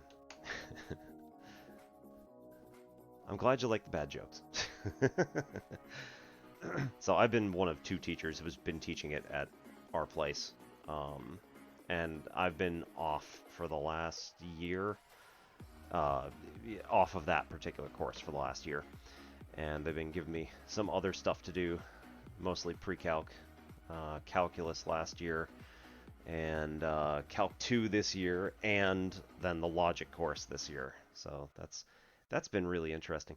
And now they're giving me, or the schedule, the proposed schedule for the spring is the same as this one. So, 1 pre-calculus, 2 logic courses, and 1 Calc 2. So I was just like, hey, I'll teach whatever, but it'd be kind of nice if I had something similar to these courses that I have not taught in a long time. It would be nice if I could do it again. So they're like, yeah, let's just repeat the same schedule. I'm like, I guess that works. Oh, and then my manager sent me a thing this morning that was like, oh, here's your proposed schedule, and then the pre-calculus class that I'm teaching has an extra half hour per day, so that's 2 hours and 10 minutes every single day. I'm like, I don't think that's right. Yeah, I have down that it's 9:30 to 11:10, and this says 9 to 11:10. I'm like, I think it's probably not correct. Just let me know. I don't think we added an extra credit and a half to it. Oh man, good times. It could be 9 to 10:40, like that. I can understand that one.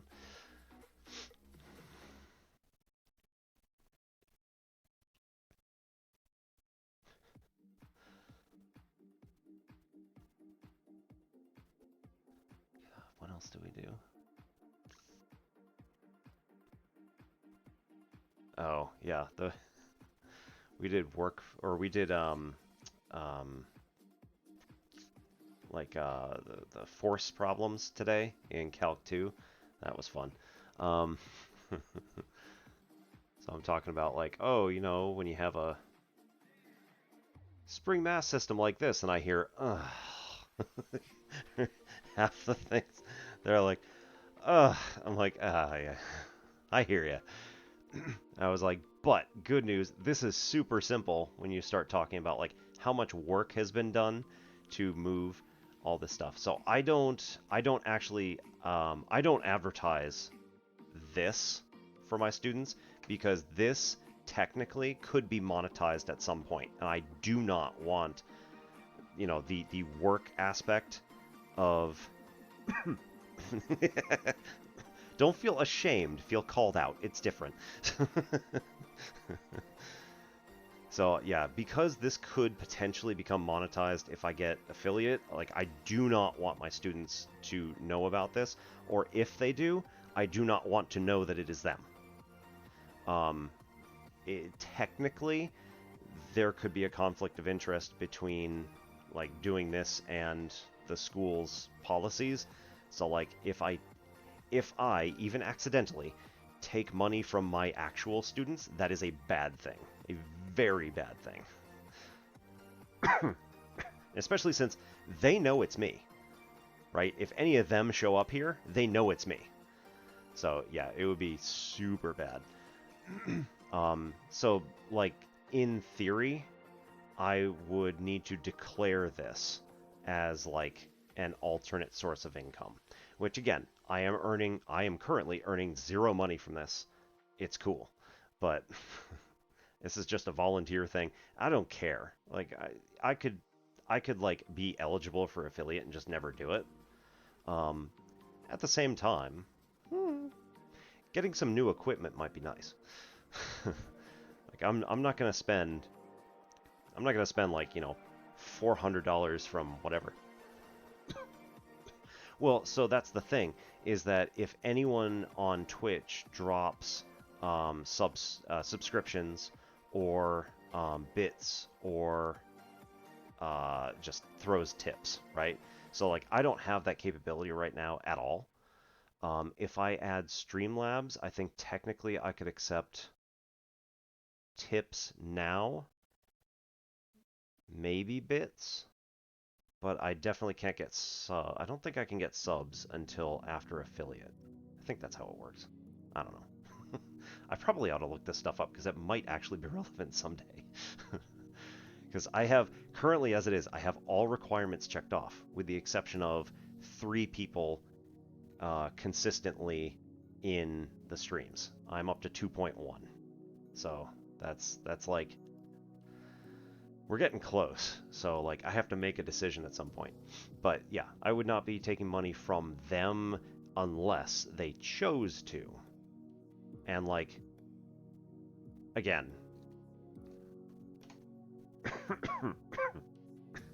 if anyone knew about it, I am positive that they would bring it up in class and be like, "Hey, that's you."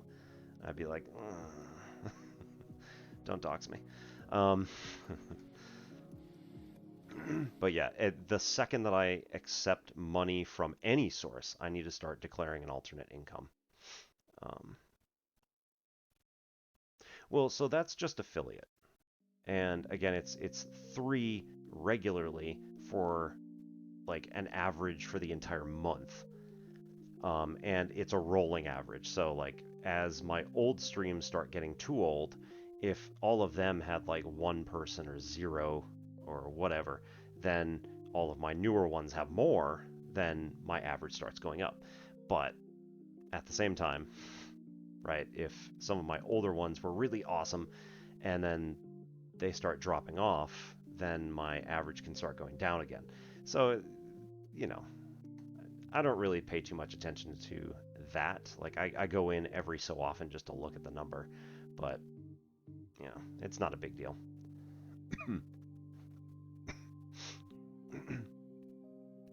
But I do actually have a YouTube that is private for my school. And so, like, it is my name, in YouTube, and all of my videos are private. Like, they are set to, or unlisted. Yeah. All of my videos are unlisted. And so only the people who are in my classes will get the link. Now, granted, they could pass that around, but again, I just encourage them, like, this is stuff for class. I can also put it out on YouTube under this same name, wherever the hell it is. Over there. Under the same name, right? And Simplex Pachinko on YouTube is also my channel. I haven't uploaded pretty much anything except live streams for a really long time. But I need to start getting back into editing videos and doing some of that stuff. But just not during the school year. There's just too much stuff to do already. Just doing this is kind of taxing. Like, I probably should be correcting papers right now.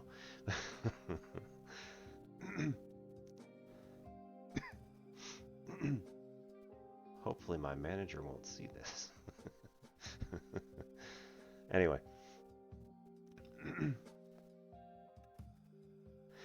So my Obi-Wan Pez channel is a viewer channel. So I have had that for years.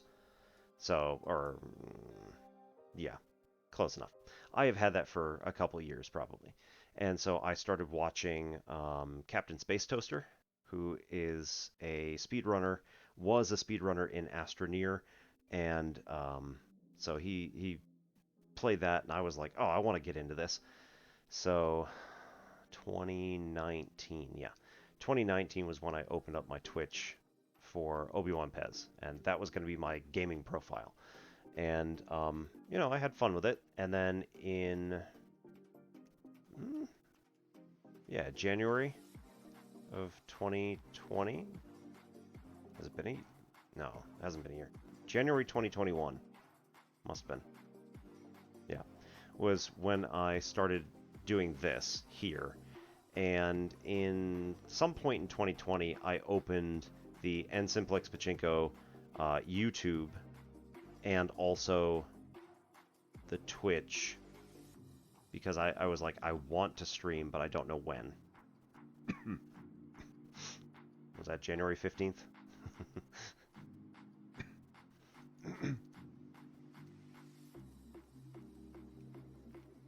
At least that was my first one, yeah. So, yeah, I wanted this one and Simplex Pachinko to be like my, yeah, I wanted that to be my professional stuff. So like all of my math stuff would go here and all my gaming stuff would go on Obi-Wan Pez. But then like having two Twitch channels running concurrently, I'm not going to get the viewership. It's going to be weird. So basically my intention is to upload all of the math stuff to this YouTube channel. And then eventually, I think what I want to do is download all of my gaming live streams to my computer and then upload them to my Obi-Wan Pez YouTube account, which is involved, so I just haven't done it. And then I'll have like both. And both of them will redirect here. Both of the YouTube channels will redirect here. It's real easy, I just haven't done it.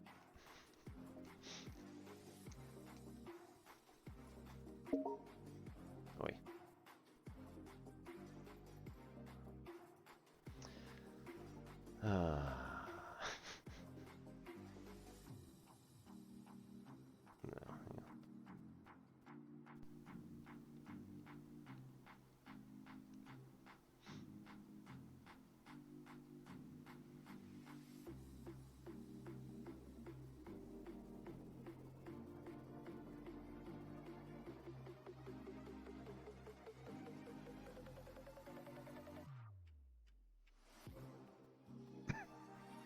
No. No. That was an Xbox notification. They were just like, hey, you know that with Xbox Game Pass, you can do that. Yes, I am aware that I can do that.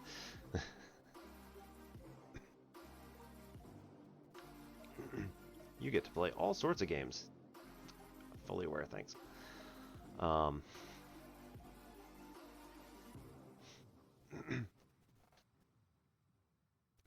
Yeah, so anyway, the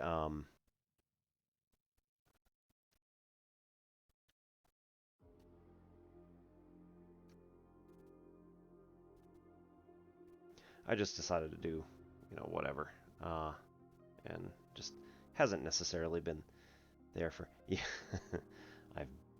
I've been playing Sea of Thieves for a long time.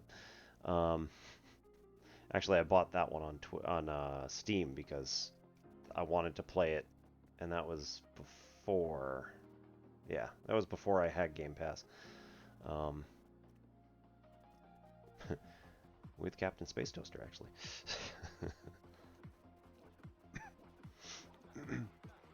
Space Onomy, how's it going?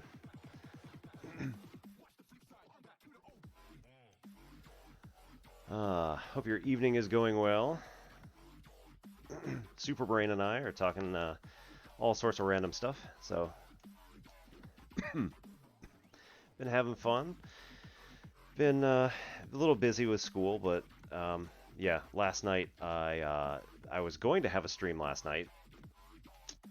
Yeah, and then instead my spouse and I had date night, and then I was just like, and decided that it was probably not a good idea to be that tired and start a stream at 10:15. So, just seemed like a bad idea. So tonight, I got my coffee. That was the other thing, as I was out of coffee, so like, deal was broken.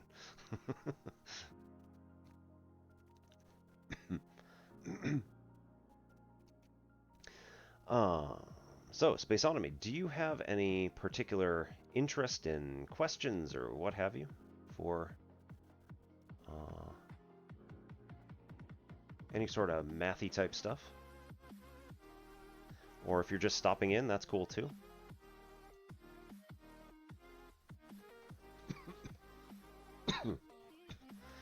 I was going to do another Calc 2 problem, which is really a physics problem, but at the same time, you know, that's what we have been doing in Calc 2, my Calc 2 class that I teach, what we did today. Yeah, so Superbrain had said that he had the, I'm sorry, I assume that was maybe a bad idea. I'm awful.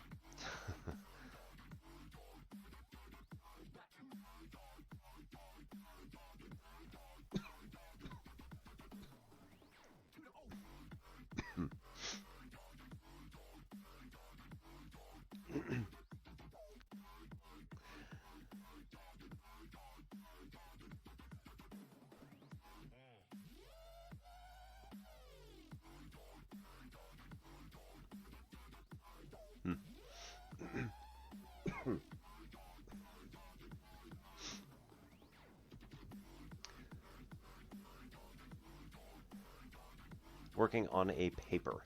So, like, is this a, or I guess, what class is it? Is it a project? Um,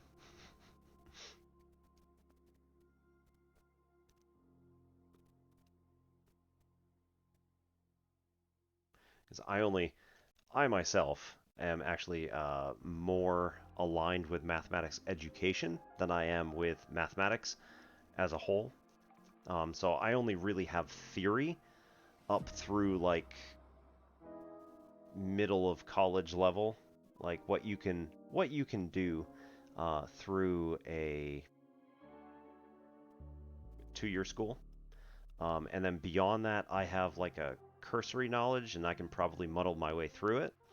I also took master's level stuff, so like I've got some differential equations, especially linear algebra, matrix theory, that sort of stuff. It's also 11 years old at this point, so like sometimes it just goes flying away. But you know, generally I can muddle my way through. But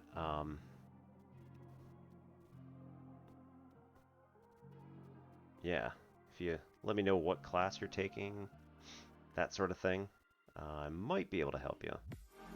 At least ask the right questions. Maybe give you a nudge in the right direction.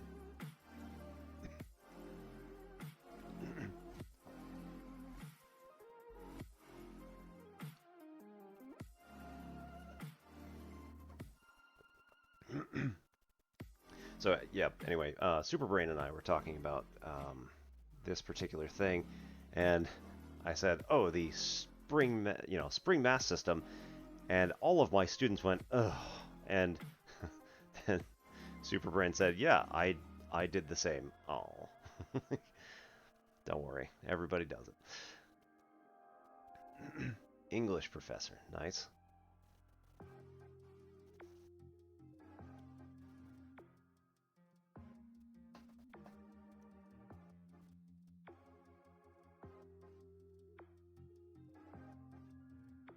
Okay, interesting.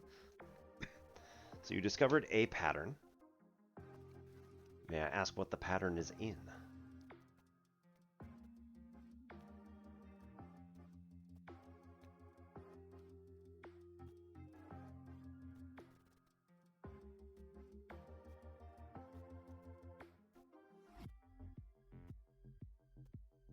Okay, nice.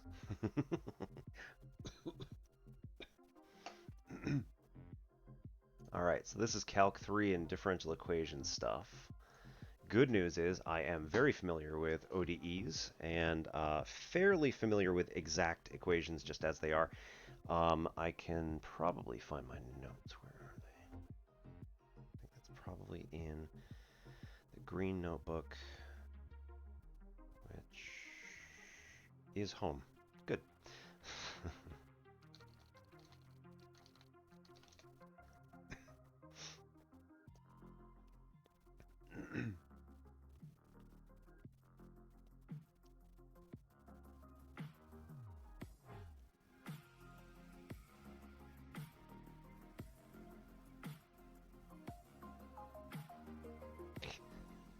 Yeah, we're going to allow that. That's fine.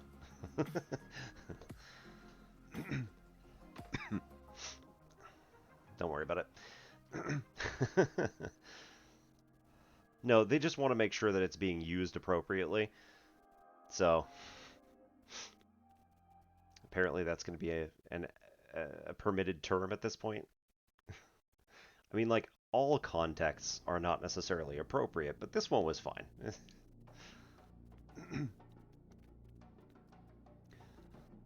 Okay.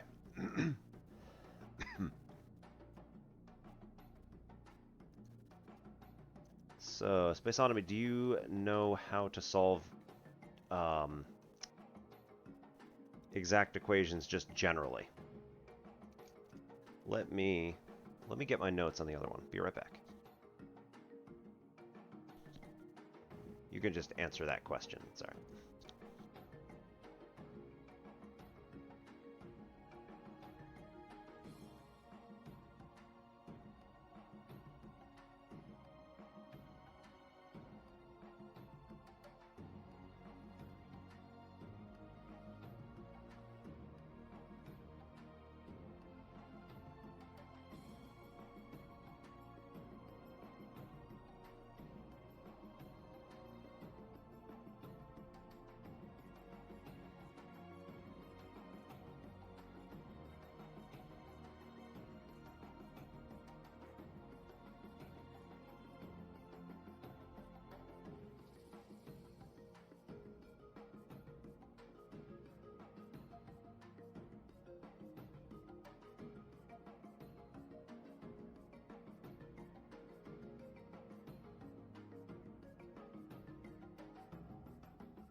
Alright, so good news is I do have a differential equation in the notebook. This may not be the one that I was actually working in last, but it's close enough. This is probably the one with my crappy notes in it. It's all good. That's second order differential equations. First order. Cool. Alright, so second question is, do you know why they work? And I'm just referring to why the solution to different exact differential equations works the way that it says it does.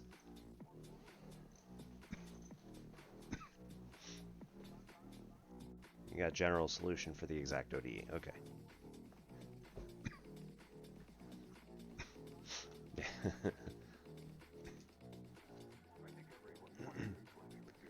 Okay, so generally speaking, we are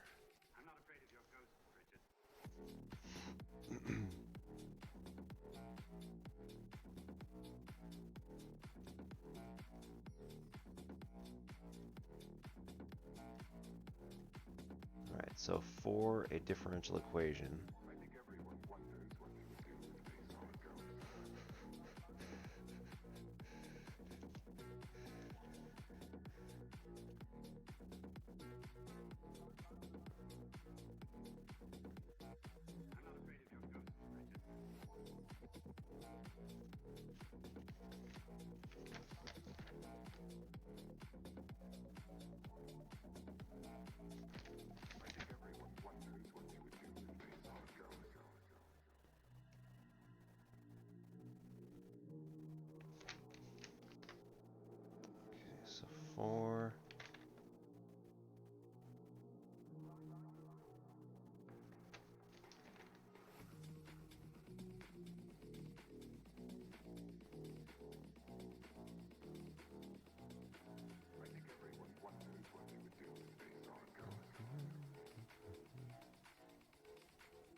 So actually, you've got the general form, or rather, Green's theorem had the general form right on it, but I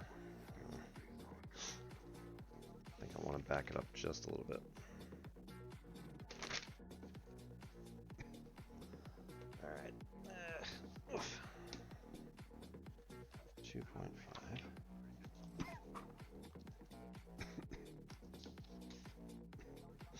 Right, okay.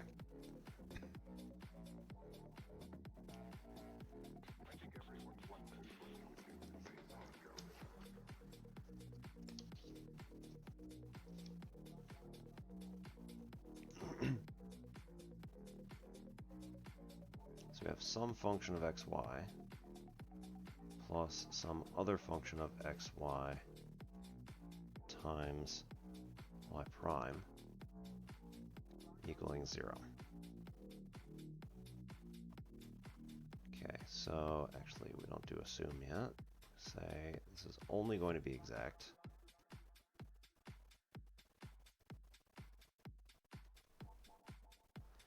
If and only if m sub y is equal to n sub x, which again is partial with respect to y equaling partial of n with respect to x.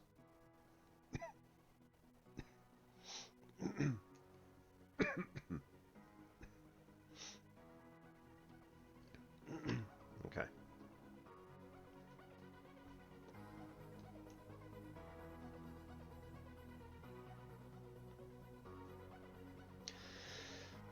Okay, so the way that we're going to look at this is that m and n are going to be derivatives themselves of some larger function. So what we're going to say is that if these are exact,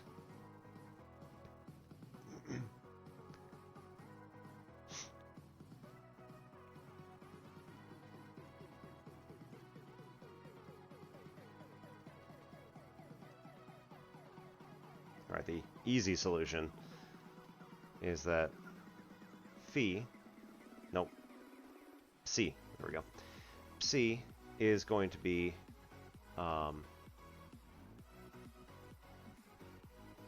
this function that we want to use. So it's going to be a function of xy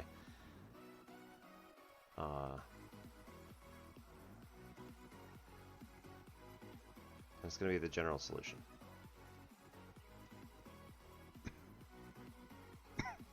And this is going to be essentially be a product rule. So that deep C dx partial is going to be m, and partial psi with respect to y is going to be n. Tyrannosaurus Rex, welcome.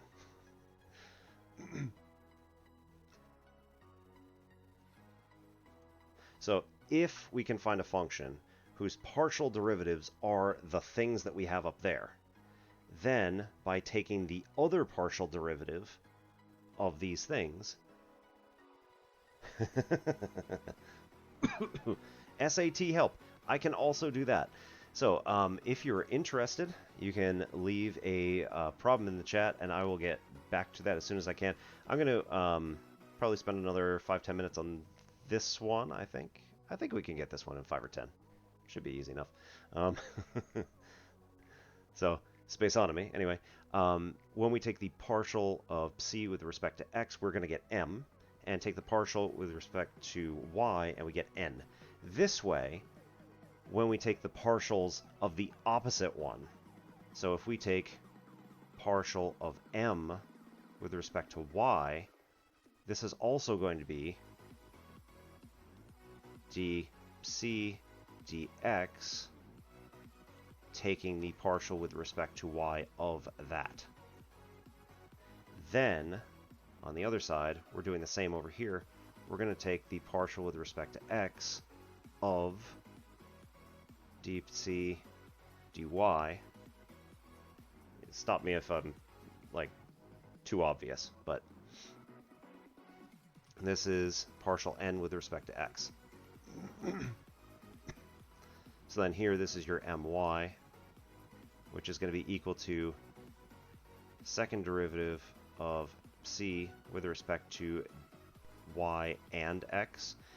And remember, it doesn't matter in which order you take the derivatives, partial derivatives, they're going to still work. And also on the other side, we get the second derivative of c with respect to x, then y is nx. Oh yeah, this is differential equations, so you have to have a baseline of calculus to really understand this one. So this particular one is going to be well above your head. However, I specialize in pre-calculus, so feel free to drop the question into chat, and I will fairly quickly get back to you.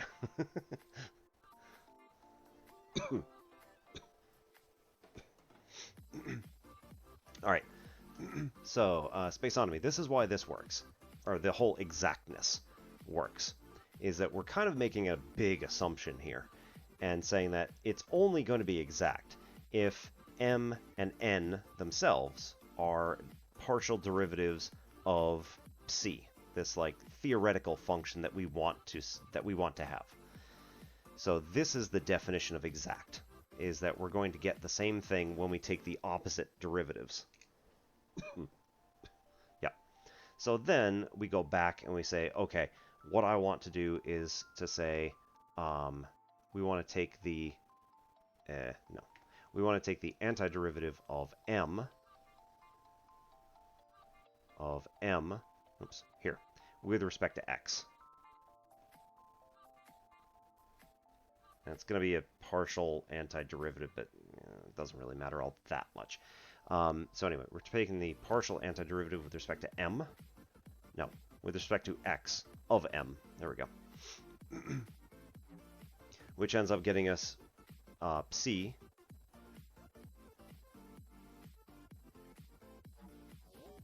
and it's not exactly the actual c. Keep in mind that this is going to be a, what did they do? Did I? Yeah, okay. They just did like F and G. It's fine. This gives you C. However, it breaks it up into two parts. One is that you have the antiderivative of m.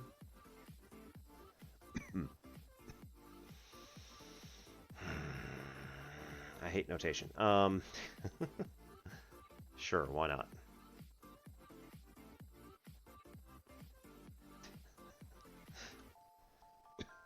All right, so big M of x comma y is the antiderivative of just m. I'll make it bigger. There you go. And then we have a constant. Because we did the antiderivative with respect to x, we're going to get a function that is solely of y in order to get that. Yeah, super capital. There you go. And then on the other side, we're going to take the antiderivative with of n with respect to y partial again. And then here, this is going to get us c, but now c on this side is the antiderivative of n, super capital N, which is a function of x and y, plus some function of x alone. Because again, we were taking the antiderivative with respect to y, so the function of x is going to be a constant with respect to y. And if you reverse the process, right? If you go back and you say, I want to take the partial with respect to y of this phi here, it's going to just dump g of x. And similarly over here, if we take the partial with respect to x of this stuff, it's just going to dump f of y. So we're going to end up with these things, and then it goes back to m and n up top. And then these things have to be equal to each other. All right, and that's how you solve those. So, going to Green's theorem, yes. So f and g are constant functions with respect to those partial antiderivatives. Or anti-partial derivative, whatever you want to call it. That's one of the problems with this. It's just craziness. All right, so then when you look at Green's theorem, this says that we're taking the... Oops, that was the wrong screen.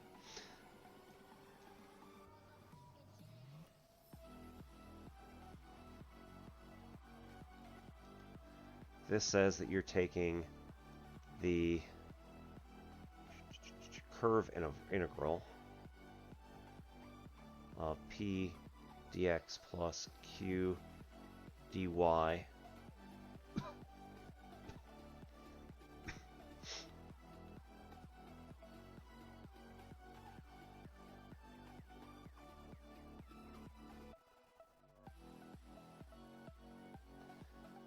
which is the spatial integral d of partial of q with respect to x. Nice. Okay, I get it now. And the minus the partial of p with respect to y. This runs in the opposite direction as the other. So they're going around a curve in opposite directions. And then this is dx dy. Again, doesn't matter what order you go in. So,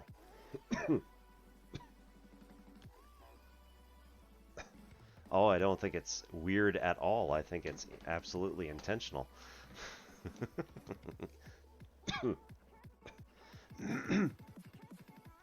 So, P and Q are definitely going to be, or at least it looks like they are, in derivatives, partial derivatives of the exact same function. So I would probably argue that, yeah, that these come from one partial partial differential equation like this. In fact, this one is not a partial differential equation. This one is an ordinary differential equation, but we use partial differential equations to solve it because it's just easy enough to find this particular answer of this particular form. So it is likely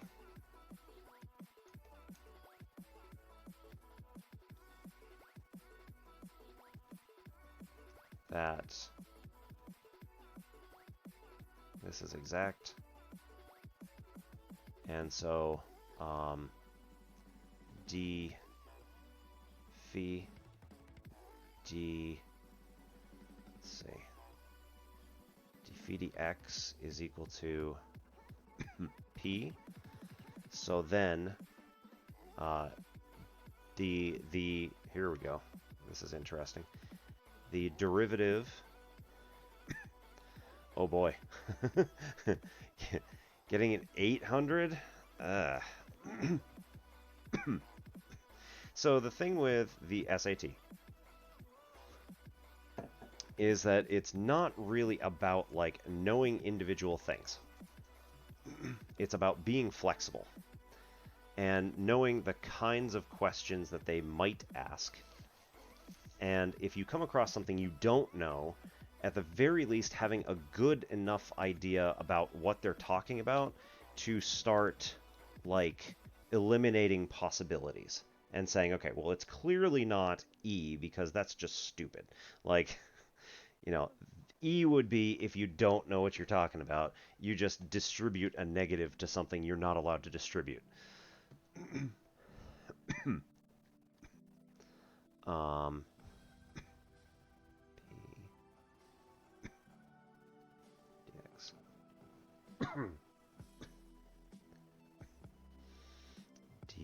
partial x. There we go. Whereas partial with respect, or partial of phi with respect to y would be equal to q, and therefore the derivative partial with respect to y of phi is going to be equal to q dy.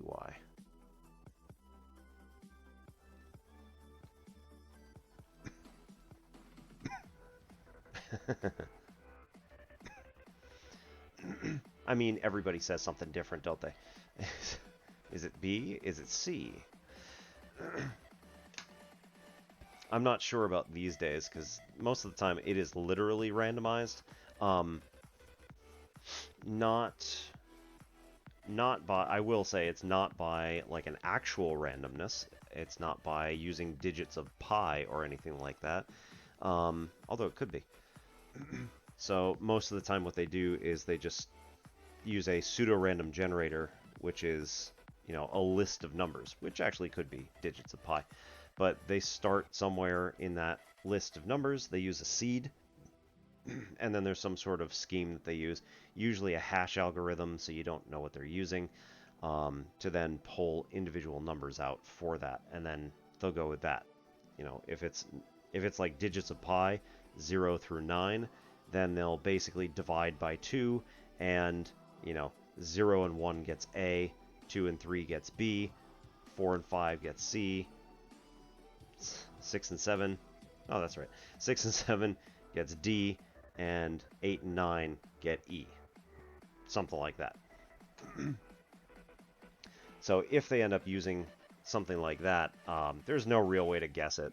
It's basically a one-time pad. You know, you can't figure it out, and there won't be a pattern necessarily. That being said, they may not actually use a pseudo-random generator, and it could just be like, I don't know, people rolling a dice or something. People rolling dice would actually be more random than using a pseudo-random generator like a table.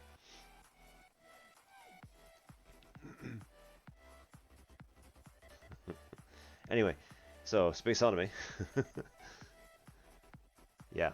So if there is some sort of function that is like the solution to Green's theorem, and this is supposed to be an example of exactness, then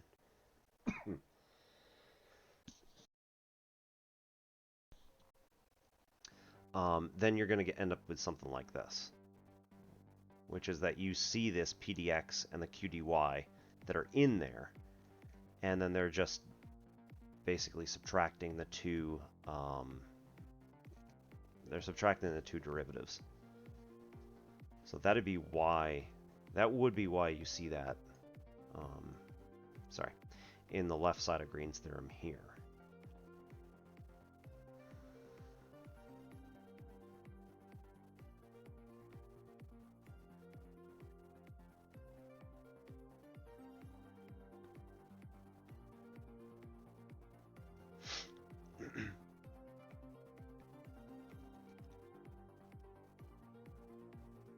And if they are exact, you can see that taking the other derivative of p, so that would be partial p with respect to y is going to be second derivative of phi with respect to both variables, x and y.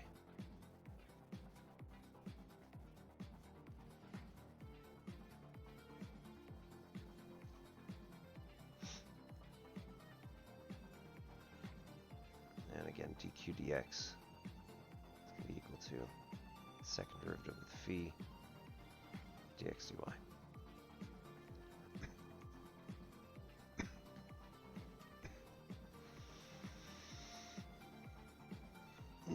So, yeah, getting better at math is a matter of practice. Getting better at math reasoning is a little bit harder. So, like, if you want just skills, those are pretty easy. You can go to, you know, Khan Academy or pretty much anything. If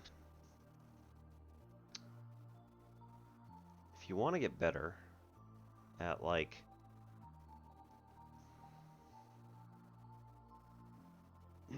like I said, if you want to get better at reasoning, that's a challenge. Um,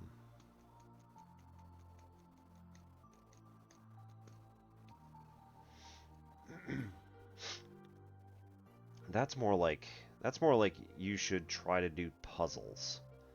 Um, and obviously more mathematical slash logical reasoning puzzles compared to like, uh,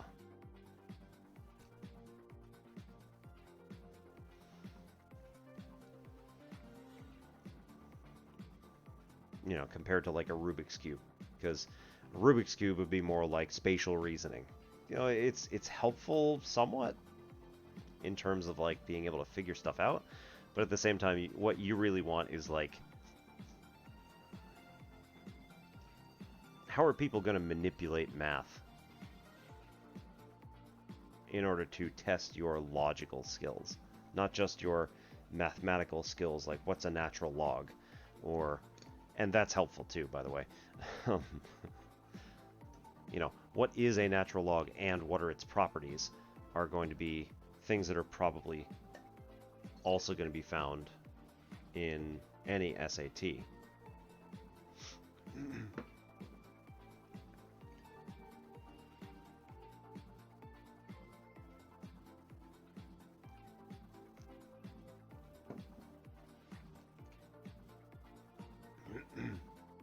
So you're saying the one on the left here?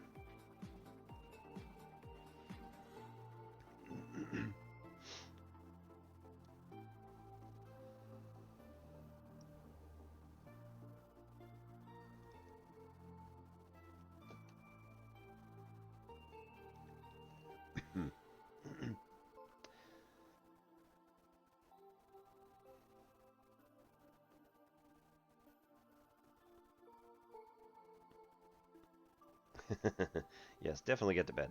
That's also something I should be doing, even though I'm not going to. Good night. And T-Rex, I will be back tomorrow doing gaming stuff.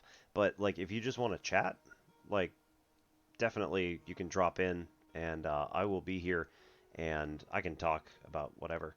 It might be a little challenging just because I'll try to be thinking about whatever else is going on the screen, but whatever.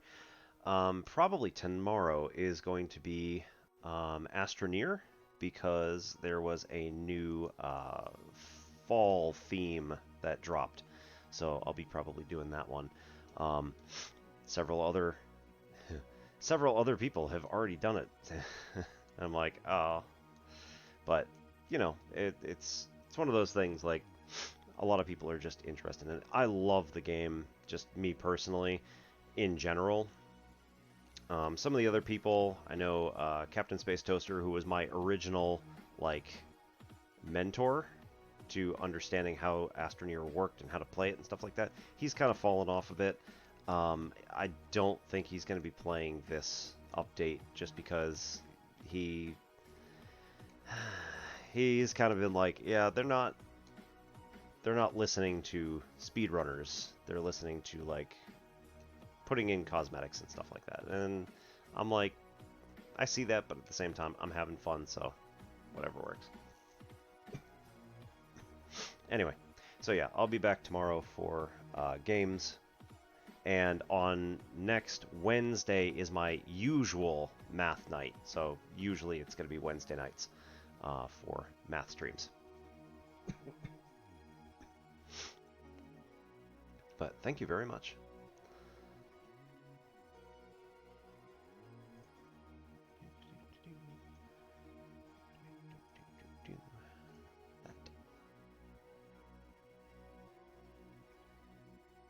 Yes, thank you for the follow.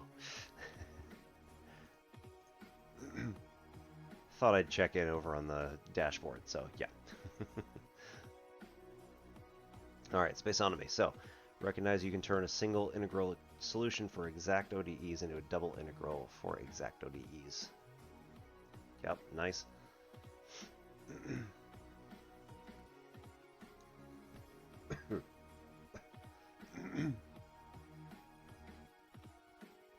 So it kind of depends on, I mean, this is what that's doing, but like, right, what is it? You could ask yourself, what is it doing here? because this is a... Oh, man. Yeah, it's been a long time since I've done those.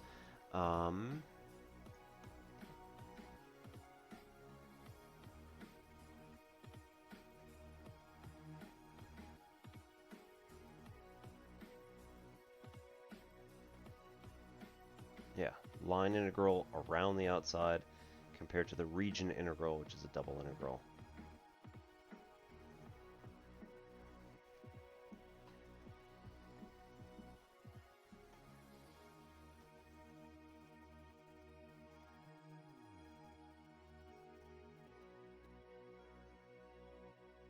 Oh yeah, I found one that's even more explicit. Um, so, is that Dave for Math? Actually used M and N in Green's theorem in the exact same places that you would find them in, in the exact same places that you would find them in the exact equations. So he was super explicit that these are the same thing. So one of the other things that I like to do here is instead of writing it as dy dx, I like to multiply through by dx. And so this ends up becoming m dx plus n dy equals 0. So we have like a true differential equation instead of having this dy dx, which granted it's still a differential equation, but now it looks like it's more like the linear ODEs from the previous few sections or whatever. So that gets a little yeah, that's not my favorite part. But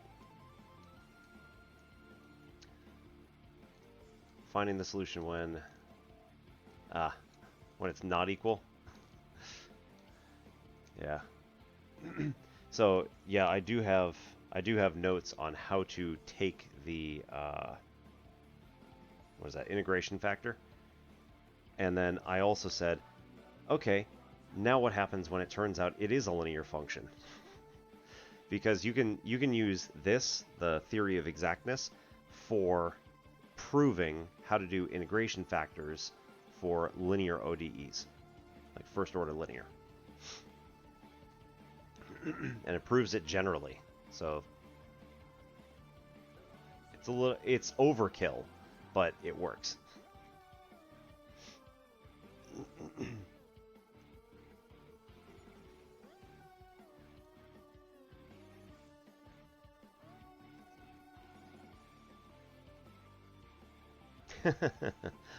So superbrain, no. Multiplying by an infinitesimal is not heresy. This is actually a true differential equation. So when you're looking at, I mean, technically with a dy dx, you're also multiplying by a differential, or a infinitesimal.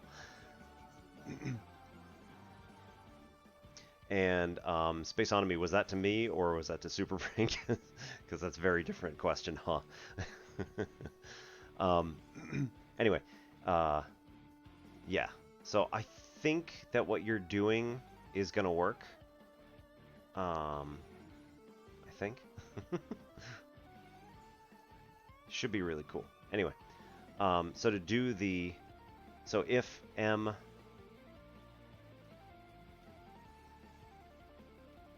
so if we go over here and we say assume m sub y is not equal to n sub x,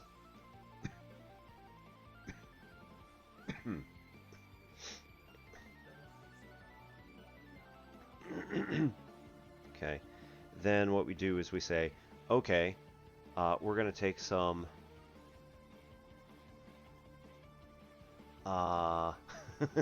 it's been a very long time since I've done partial differential equations.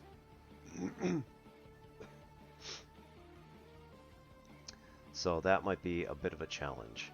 Superbrain, so yes-ish. Hey, 9 Silent 6, welcome.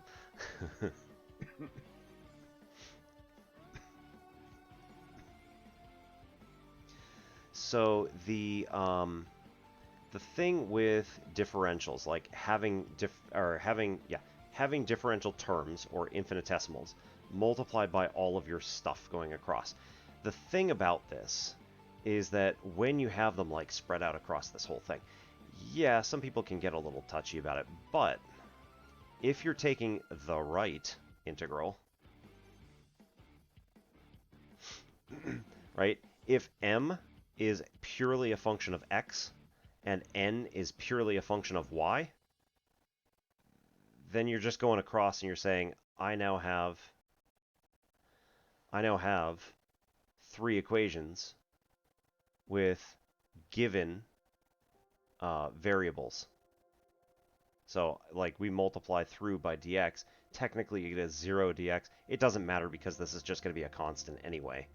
So this one's just going to be a c. This one will be, you know, that m bar is purely a function of x. This is going to be n bar, which is purely a function of y, equals c on the other side. And again, these come up, the only things that these come up with, if they are truly purely functions of x and y respectively, are constants. So they're only going to come up with constants, and then they just combine with the c from the other side. Or in fact, you could say that this is going to be an integral of 0. You just get nothing anyway, because, you know, the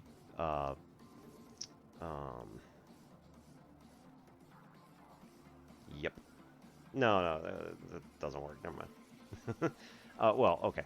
The area under the curve y equals 0 is going to be 0. So, doesn't matter, right? But at the same time... But at the same time, you could also say, like, okay, this is just a constant function generally, which had its derivative taken and now it's 0. So, there are kind of two ways to think about it depending on what you want. And then the constant is picked up from the m and the n and dumped over to the other side. So you could do either one. So if these are purely functions of x and y respectively, this is a super easy differential equation.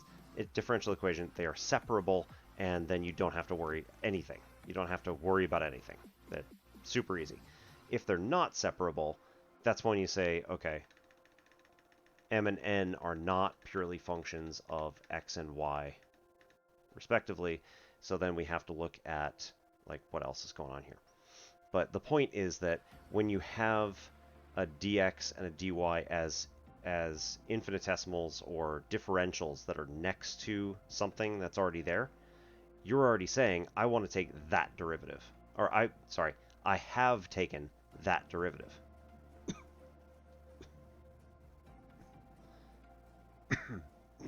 Which is also one of the reasons why when I start this class, when I start differential equations, I start with the fact that there is such a thing as a derivative operator.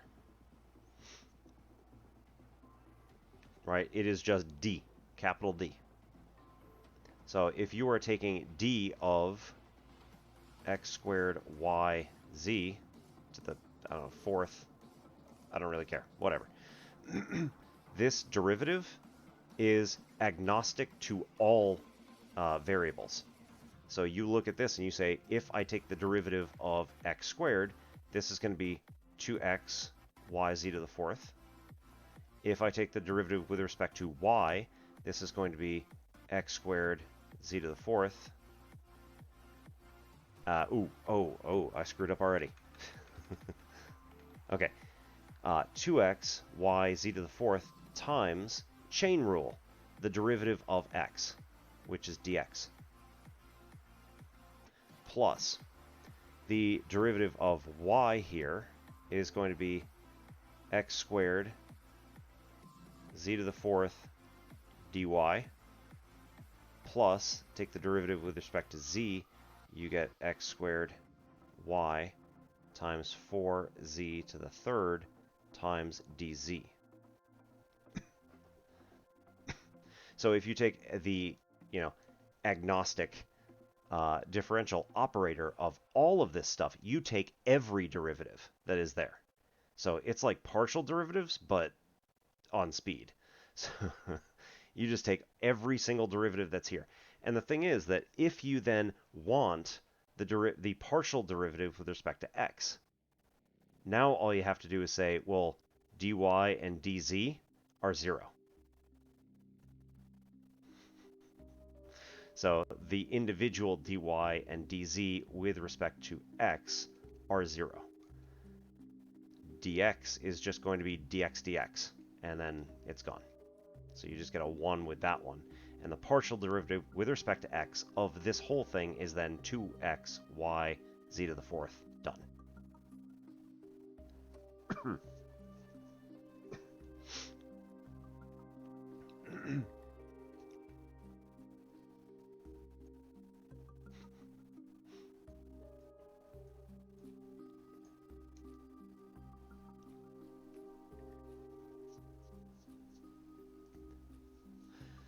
So Silence, what have you been doing?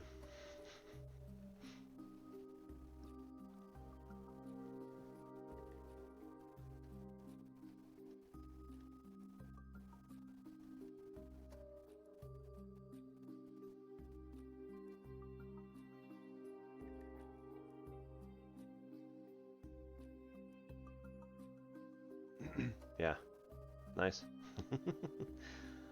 What do you do? If it's not clear enough, I am actually a math teacher, so this is just me doing work at home. Hooray! But this is a much more, no offense to my students, but this is a much more willing audience than than many of my students at school. Client coordinator at a law office, nice.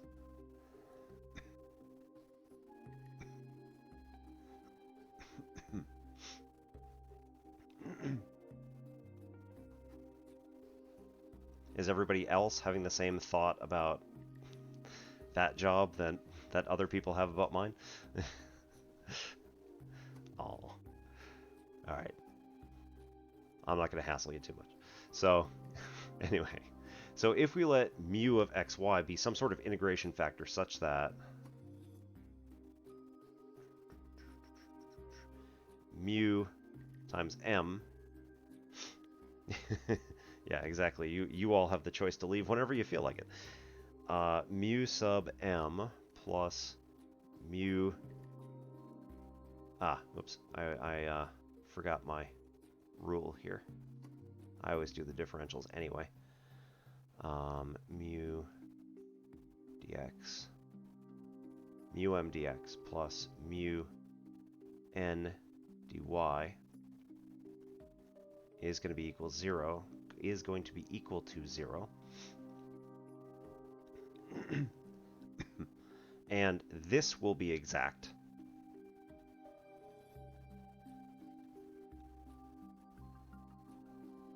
Mu m partial with respect to y is equal to mu n partial with respect to x. Yeah, I know, right?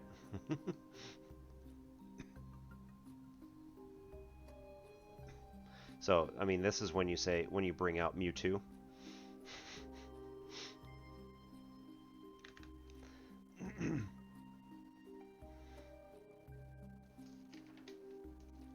All right, so then we can go over here and say, what is mu m partial with respect to y?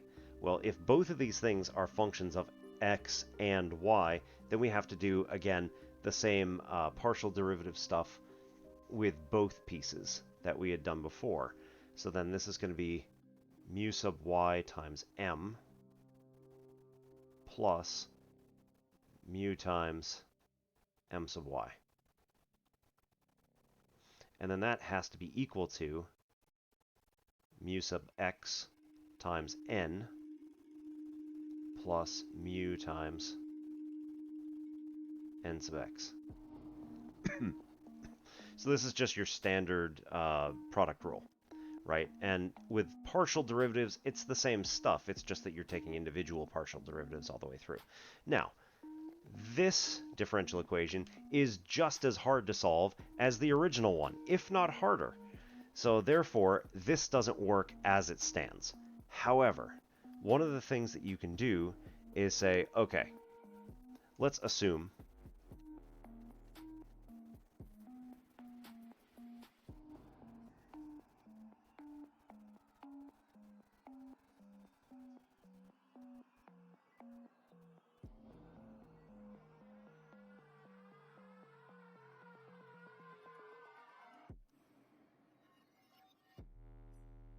let's just assume for a moment that the integration factor is actually just mu of x.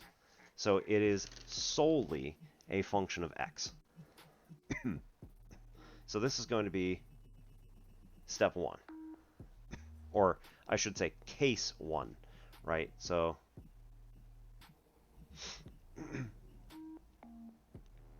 let's do red here.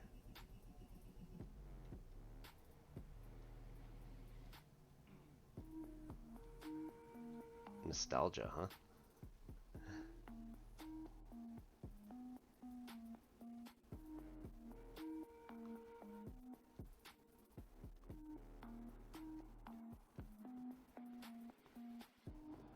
So again, case 1, let's make mu just a function of x.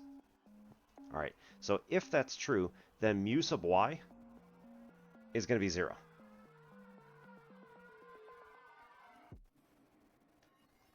And so we get mu times m sub y is equal to mu sub x plus mu times n sub x. Now, we've got two terms that have just a mu in them. Let's bring them together. And so m sub y, if you remember, we were looking for what m and n are going to be. Well, m sub y excuse me.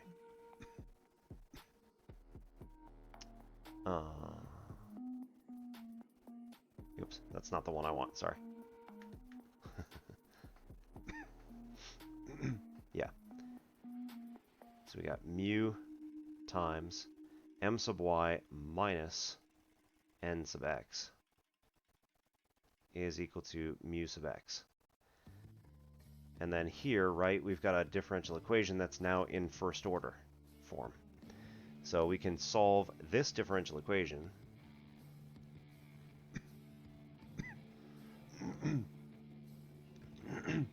by reversing the differentials. So here we say that this is going to be so d. Oops, no, we don't want partial. Yeah, we want ordinary. That's fine.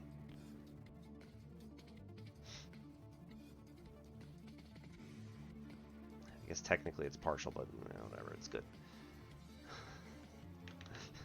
All right, fine. So we've got partial mu with respect to x. And over here we have mu, so we can divide that over. And then here we can bring that over to make this m sub y minus n sub x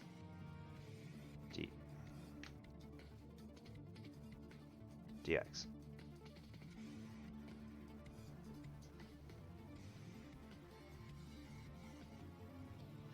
And again, since oh right, we don't need it to be partial anymore, at least not for this stuff.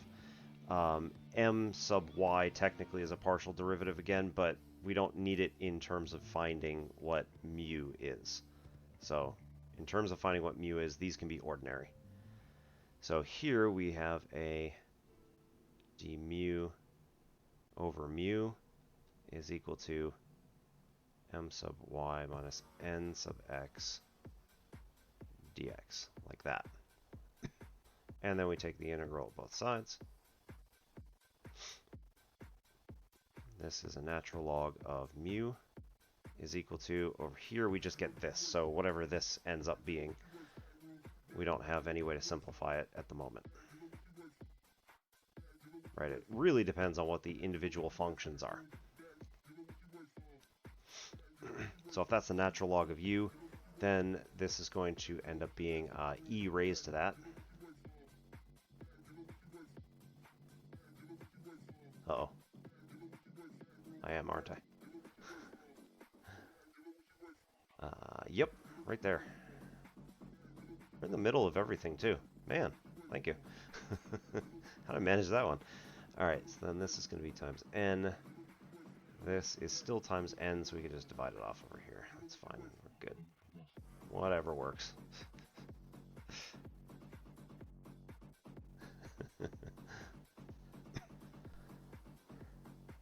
T-cards, how's it going?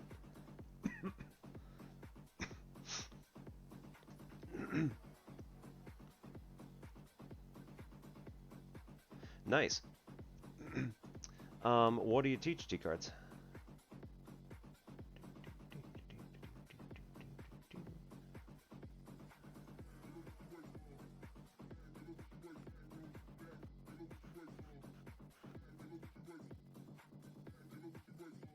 Eighth and ninth grade algebra. Very nice. Well, I teach them occasionally too, just at the college level. It gets a bit challenging. Alright, so here we got mu as just a function of x is going to be equal to e raised to the integral of m sub y minus n sub x all over n dx.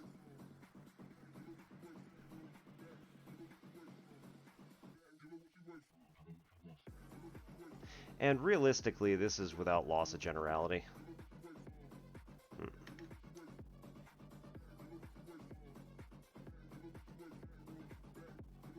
We could have just done this with mu of y instead. It's just that things are going to get switched around. So, you know, it's the same thing. You just got to change a couple of little pieces. So, case 2.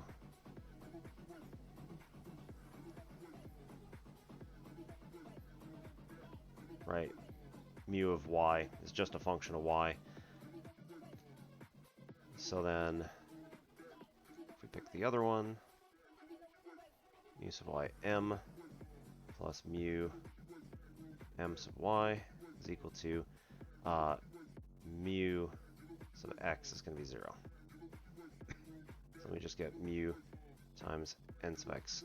And then this is the other way around, but again, same stuff.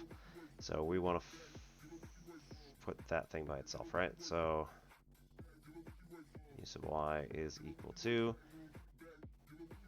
mu parentheses n sub x minus m sub y all over m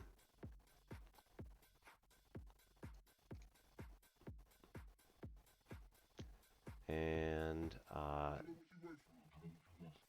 d again, this doesn't have to be partial. This can be ordinary. D mu dy is equal to that stuff. We want to take the integral of all of that. Mu. Oops. No, no, don't do that. Don't do that. Ugh. All right, try that again. Okay. D mu dy. We want to multiply 1 over mu there. And then we want to take this out over to the other side. So then this is going to be n sub x minus m sub y all over m times dy. Right, now take the integral. So then here we still get the natural log of mu, again as a function of y alone, which then equals n sub x minus m sub y all over m. Take the integral dy e raised to that. Mu of y alone is equal to e integral n sub x minus m sub y all over m dy.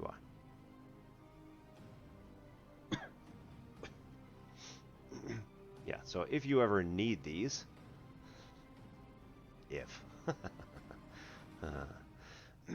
you ever need these, right, these are going to be here. And these are generally how you do any sort of exact equation. Now, the first order linear differential equations then happen to look like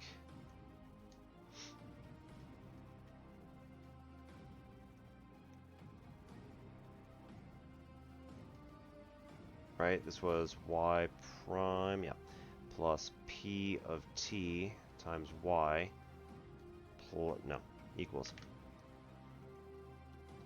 g of t.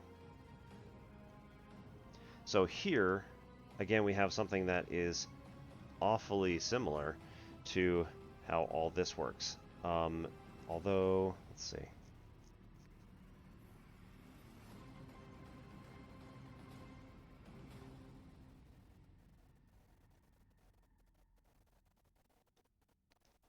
Ah, that's what. Yep, okay. A. So, we can bring this over to the other side and make it y prime plus p of t minus, nope, p of t times y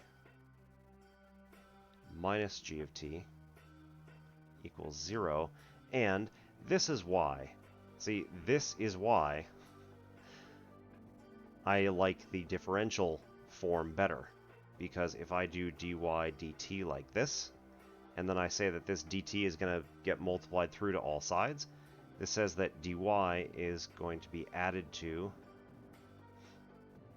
p times y minus g all multiplied by dt equals 0. And now I know exactly what my m.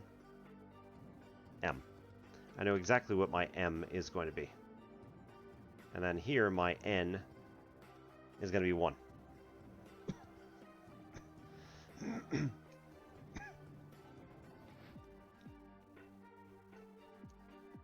So then what do I want? Well, I want an integration factor.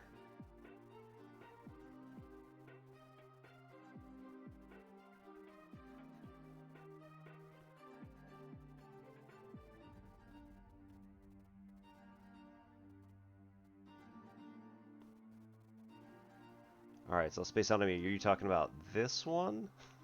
Or is that the like going back to the Green's theorem stuff? Or just in general? It's for the first order linear, you don't even have to. This is actually not anywhere near that hard. Yeah, okay. No, that's cool.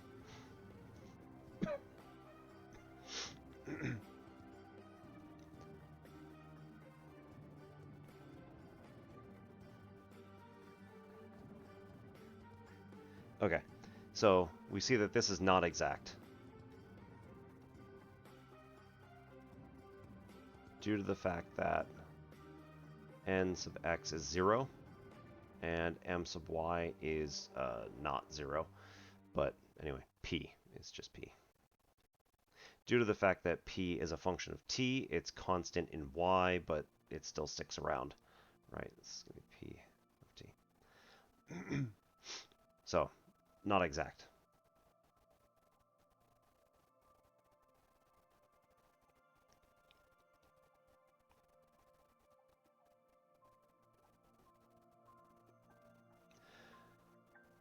T-Cards, while you're here, what's your lessons tomorrow?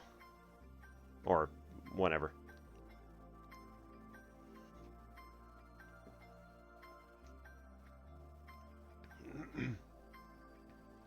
Now I'm curious. So since this is not exact, we can come up with, again, a mu of x, or, wow, no, can't do x. There is no x here. Mu of t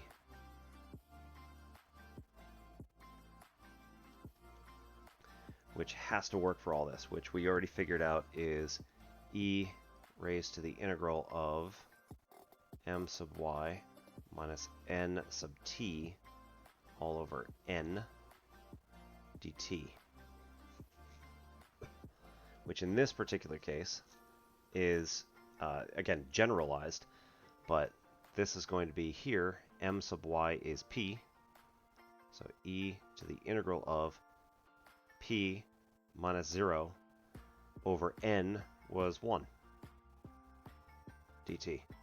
So then the integration factor for all of this stuff is just e raised to the integral of p of t dt. So that's where that thing came from.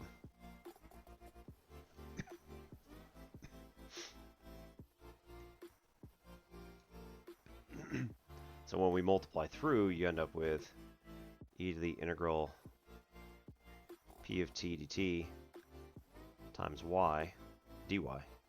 dy. It all comes from this. So in the book, it like vaguely mentions it. Uh, in my course book, the not mine personally, but in the course book that I've been using, that's an OER, so Open Educational Resource. That one actually goes through the derivation, and I read through it, and I was like, okay, okay, that's how that all works.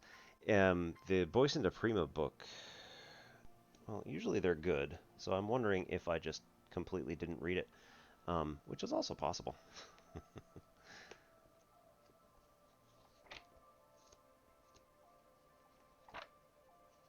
No, like the next section is.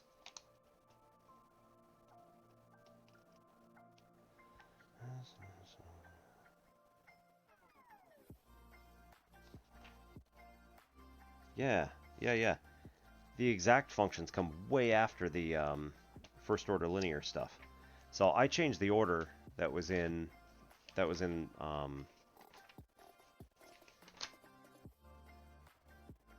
yeah.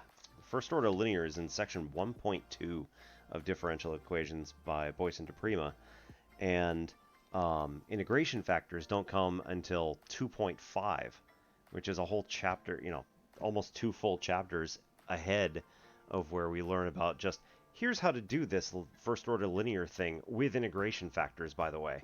Like, I don't know where that came from. But here, if you learn, I mean, it's easy enough to do, but it's like, why does that even work? So I changed the order. I ended up teaching integration factors on first order linear after teaching exact equations, which is kind of the same thing that I was talking about with Superbrain earlier about me changing the order of units 2 and 3 entirely. So unit 2 had all the stuff to do with the second order linear differential equations. Unit 3 had all to do with linear algebra. And I was like, well, I saw Pavel Grinfeld um, from Drexel University did a whole thing on his PDEs where it was just sort of in passing. He's talked about how you could use linear algebra to then describe second order differential equations, and I went, what? Wait. I mean, I sort of knew in the back of my head, like that's a thing we do occasionally, but then he framed the entire second order differential equation section on, like, predicated upon linear algebra, and it completely blew my mind, and I decided that day that I was going to switch the order of units 2 and 3, which that day, by the way, was when I was going to start unit 2. So I was just like, F it, and I just swapped the two, and was like, oh, we're doing linear algebra today. And they're like, what? That's not until unit 3. I'm like, nope, we're switching. They're like, what? I don't think you can do that. I'm like, I'm the teacher, we're doing it. Where'd I put it? No, that wasn't it. Hang on. It's in here somewhere. Damn it.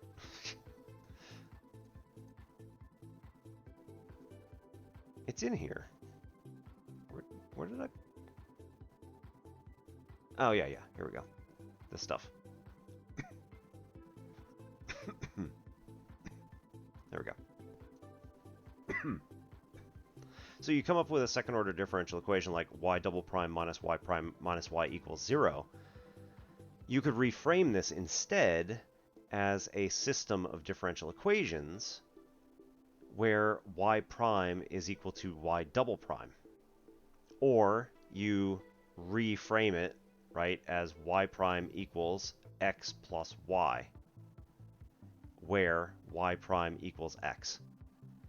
And so if you, again, reverse the order of that thinking, you can start with linear algebra, which some people will be doing at the same time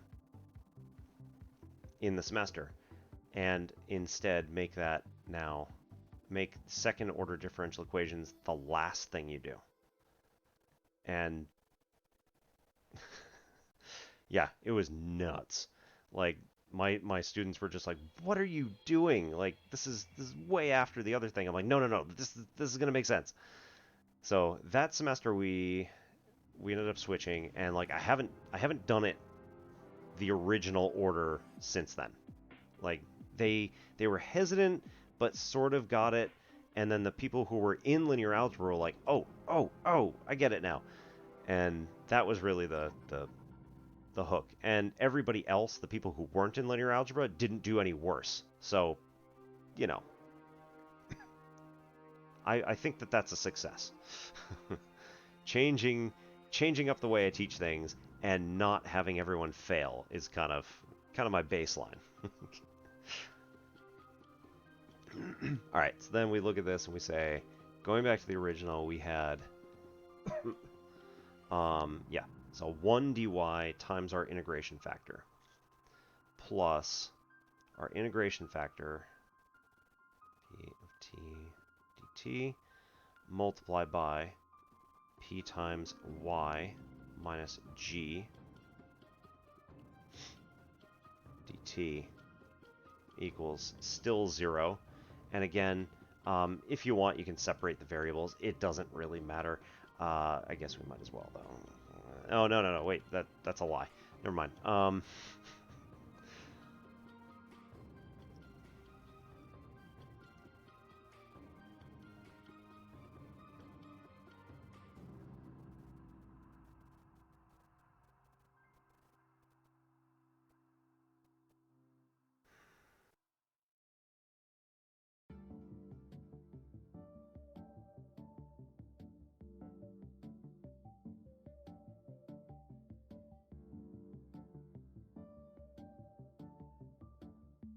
Yeah, linear regressions. Ugh.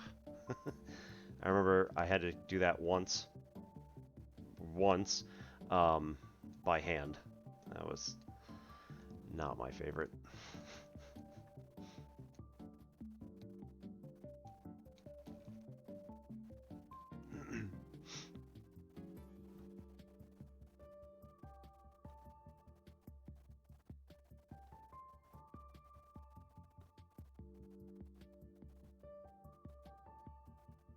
All right, so the partial of m with respect to y is now just going to be p.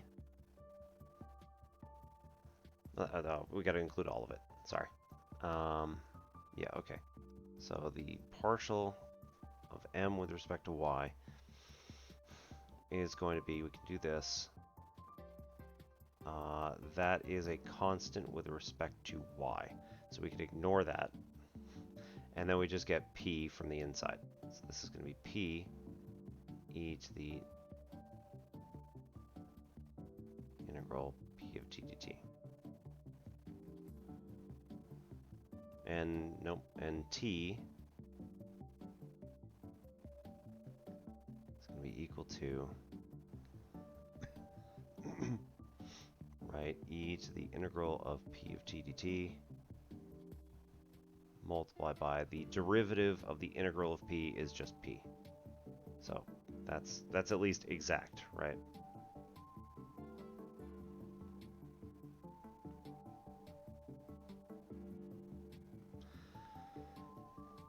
So then we got to take the integral of each part with respect to their other variables. So we take their derivative, or take the antiderivative of this one with respect to y, and we just end up with ye integral p of t dt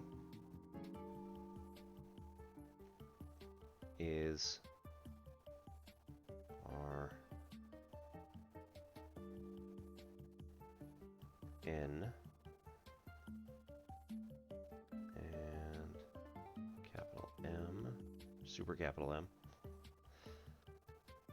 It's going to be equal to, we got to take the derivative, or take the antiderivative with respect to t this time.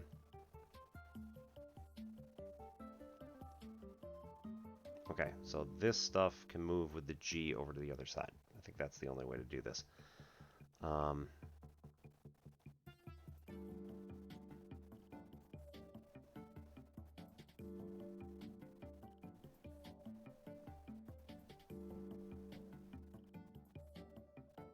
G y e integral p of t dt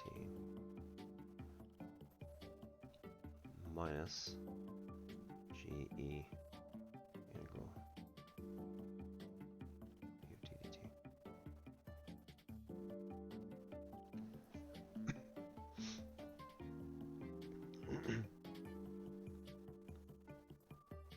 Okay, so y here is going to be a constant with respect to t, and we're just going to pick up the p. It's going to be this thing. All right, so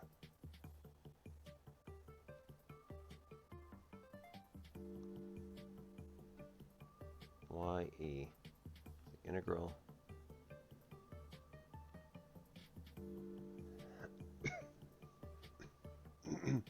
right, let me get that.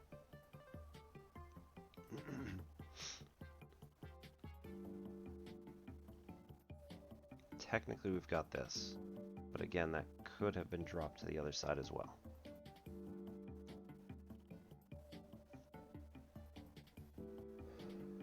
If we're doing it in terms of partial derivatives or partial integrals, we end up here with a function of t alone, and here we end up with a function of y alone. Upperer and lowerer, yeah.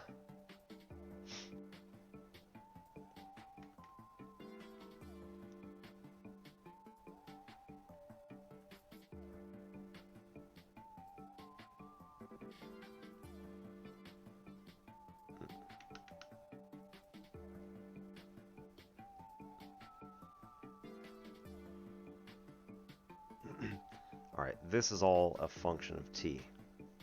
And then this is all going to be a function of y out here as a constant, but there is no function of y up here, which is different.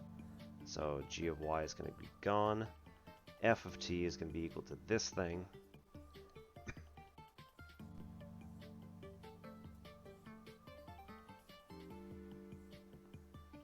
So then our overall solution phi, doing this from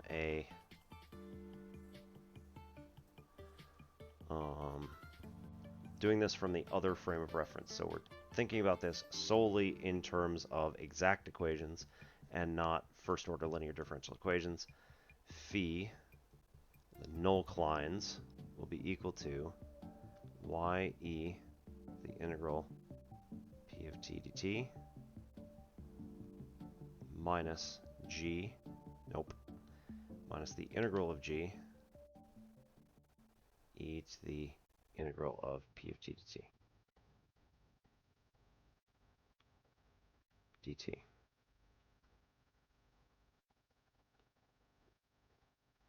It's going to be equal to some constant value, whatever we want to, because again, that's going to be null clines.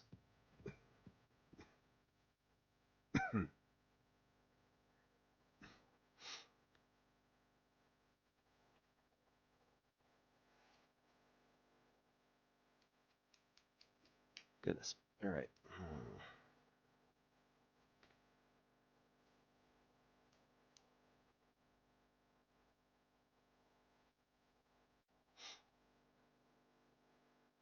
And y is equal to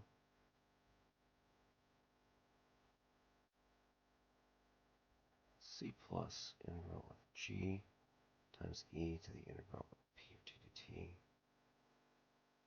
dt it's over e to the integral of p of t dt.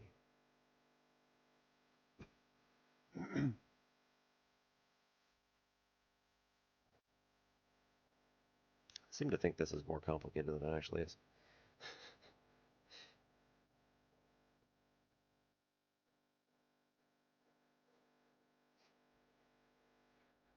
My notes just stopped.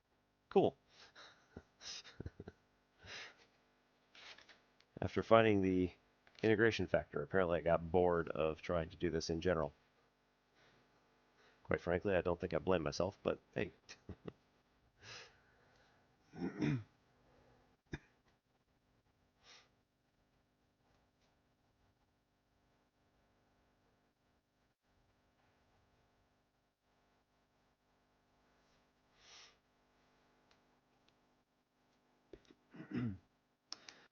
All right. So, I think we've had a productive evening. Um, met a few very new, met a few new faces around here. So thank you very much for stopping by. Um,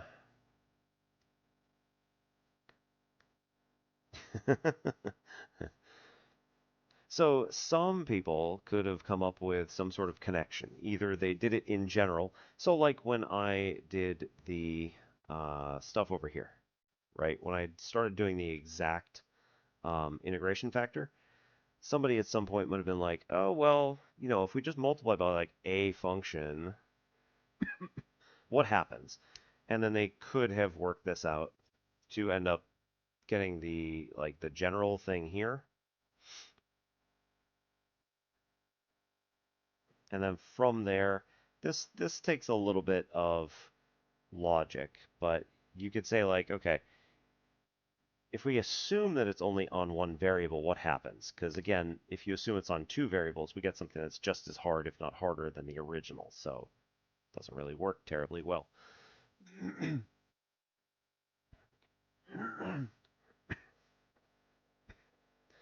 So the other thing, yeah, so this is also a thing, right? If I want to say this is just as hard, maybe I should like prove it.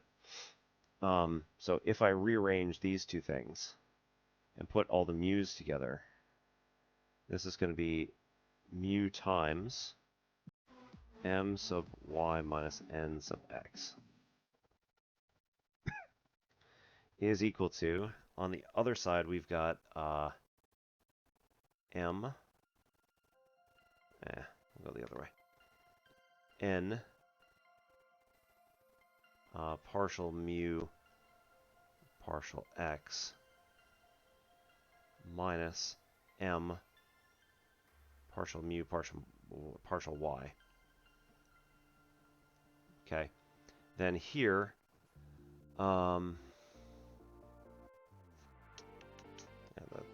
that's part of the problem, is I can't even do that. Well, here you go. Spaceonomy. This is, you said this earlier, right? This is kind of where your thing came from. Where if you divide by mu across and multiply by dx, and no, that doesn't work. Never mind. Well, okay, you can multiply by dx and dy all the way across. So this is going to be, no, let's do this. My minus nx dx dy equals n d mu over mu times dy minus, this is not going to work, but oh well. I mean, I know it's not going to work, but that was my predicate.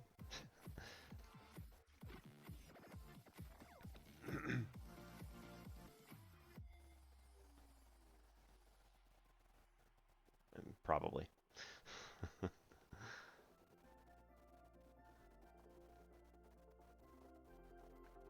But I mean, this is kind of how research works, like theoretical research, is you just start playing around with stuff and see what kinds of patterns you can make, what kinds of different looking stuff you can make. And if it turns out that, an assumption you made ends up making a much easier formula on the back end, hey, great.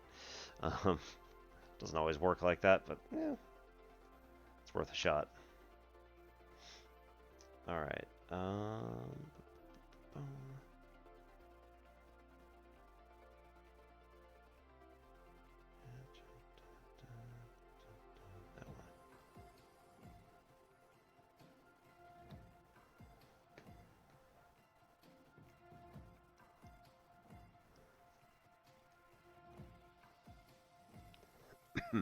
All right, so the other way to do this, right? This one looks a bit-ish like Green's theorem. Maybe not really. The other way to think about this is keep it going with this. We're trying to solve for mu. This is going to, okay, I got it now. This is going to be my minus nx equals. This has a d mu in both places. It's not exactly the best notation to use, but hey, let's try it. Am I even allowed to do that? No, not really. Okay, never mind.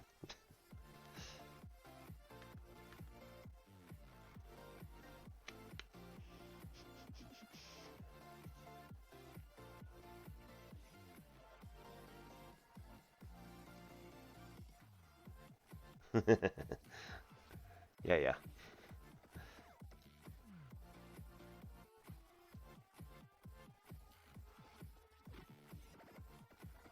I mean, we could just invert it, right? So you...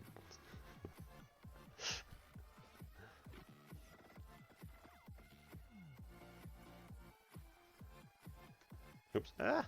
Oh no. I hit the home screen button, apparently. Escape everything. Alright,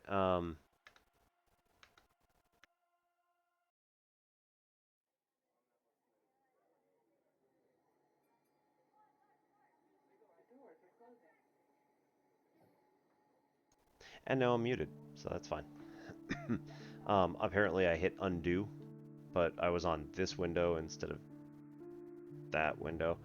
So that's fun. Alright, anyway. Yeah, what I was looking at was like, oh look, you can make this mu and then you could put it over d mu. That's even worse heresy. Yeah, no. You can't do anything about that. That's like basically as... This is basically as far as we can go, and again, it's awful. It doesn't look good. You can't go anywhere. So, it's just not going to work. Okay, so, anyway. So, Spaceonomy, Superbrain, let's see. T-Cards, 9 Silent 6, T-Rex, going back.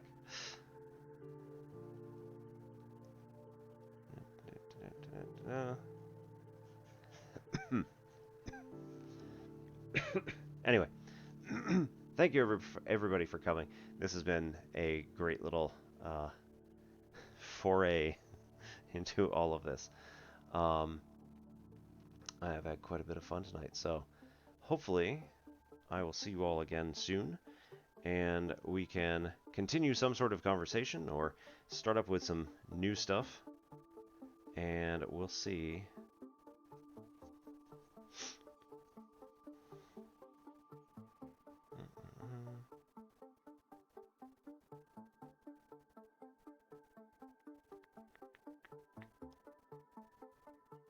We'll see how things go. We're trying to get us into... Well, okay. Yeah, so next Wednesday we'll do some more math stuff. On Friday we'll do some more gaming stuff. Again, like I said, probably Astroneer. Might end up dropping into something else if... I don't think I'm going to finish the event early. I don't have a lot of stuff in Astroneer. I need like some automation going, and I have, let's be honest, I have never touched automation. I've just been like running around doing stuff by myself. So it would probably end up making my life a lot easier if I actually did it. Shocking. So we're going to go over and raid Boss Lady B tonight, who is streaming some Elite Dangerous. And we'll see how, see what she's up to tonight.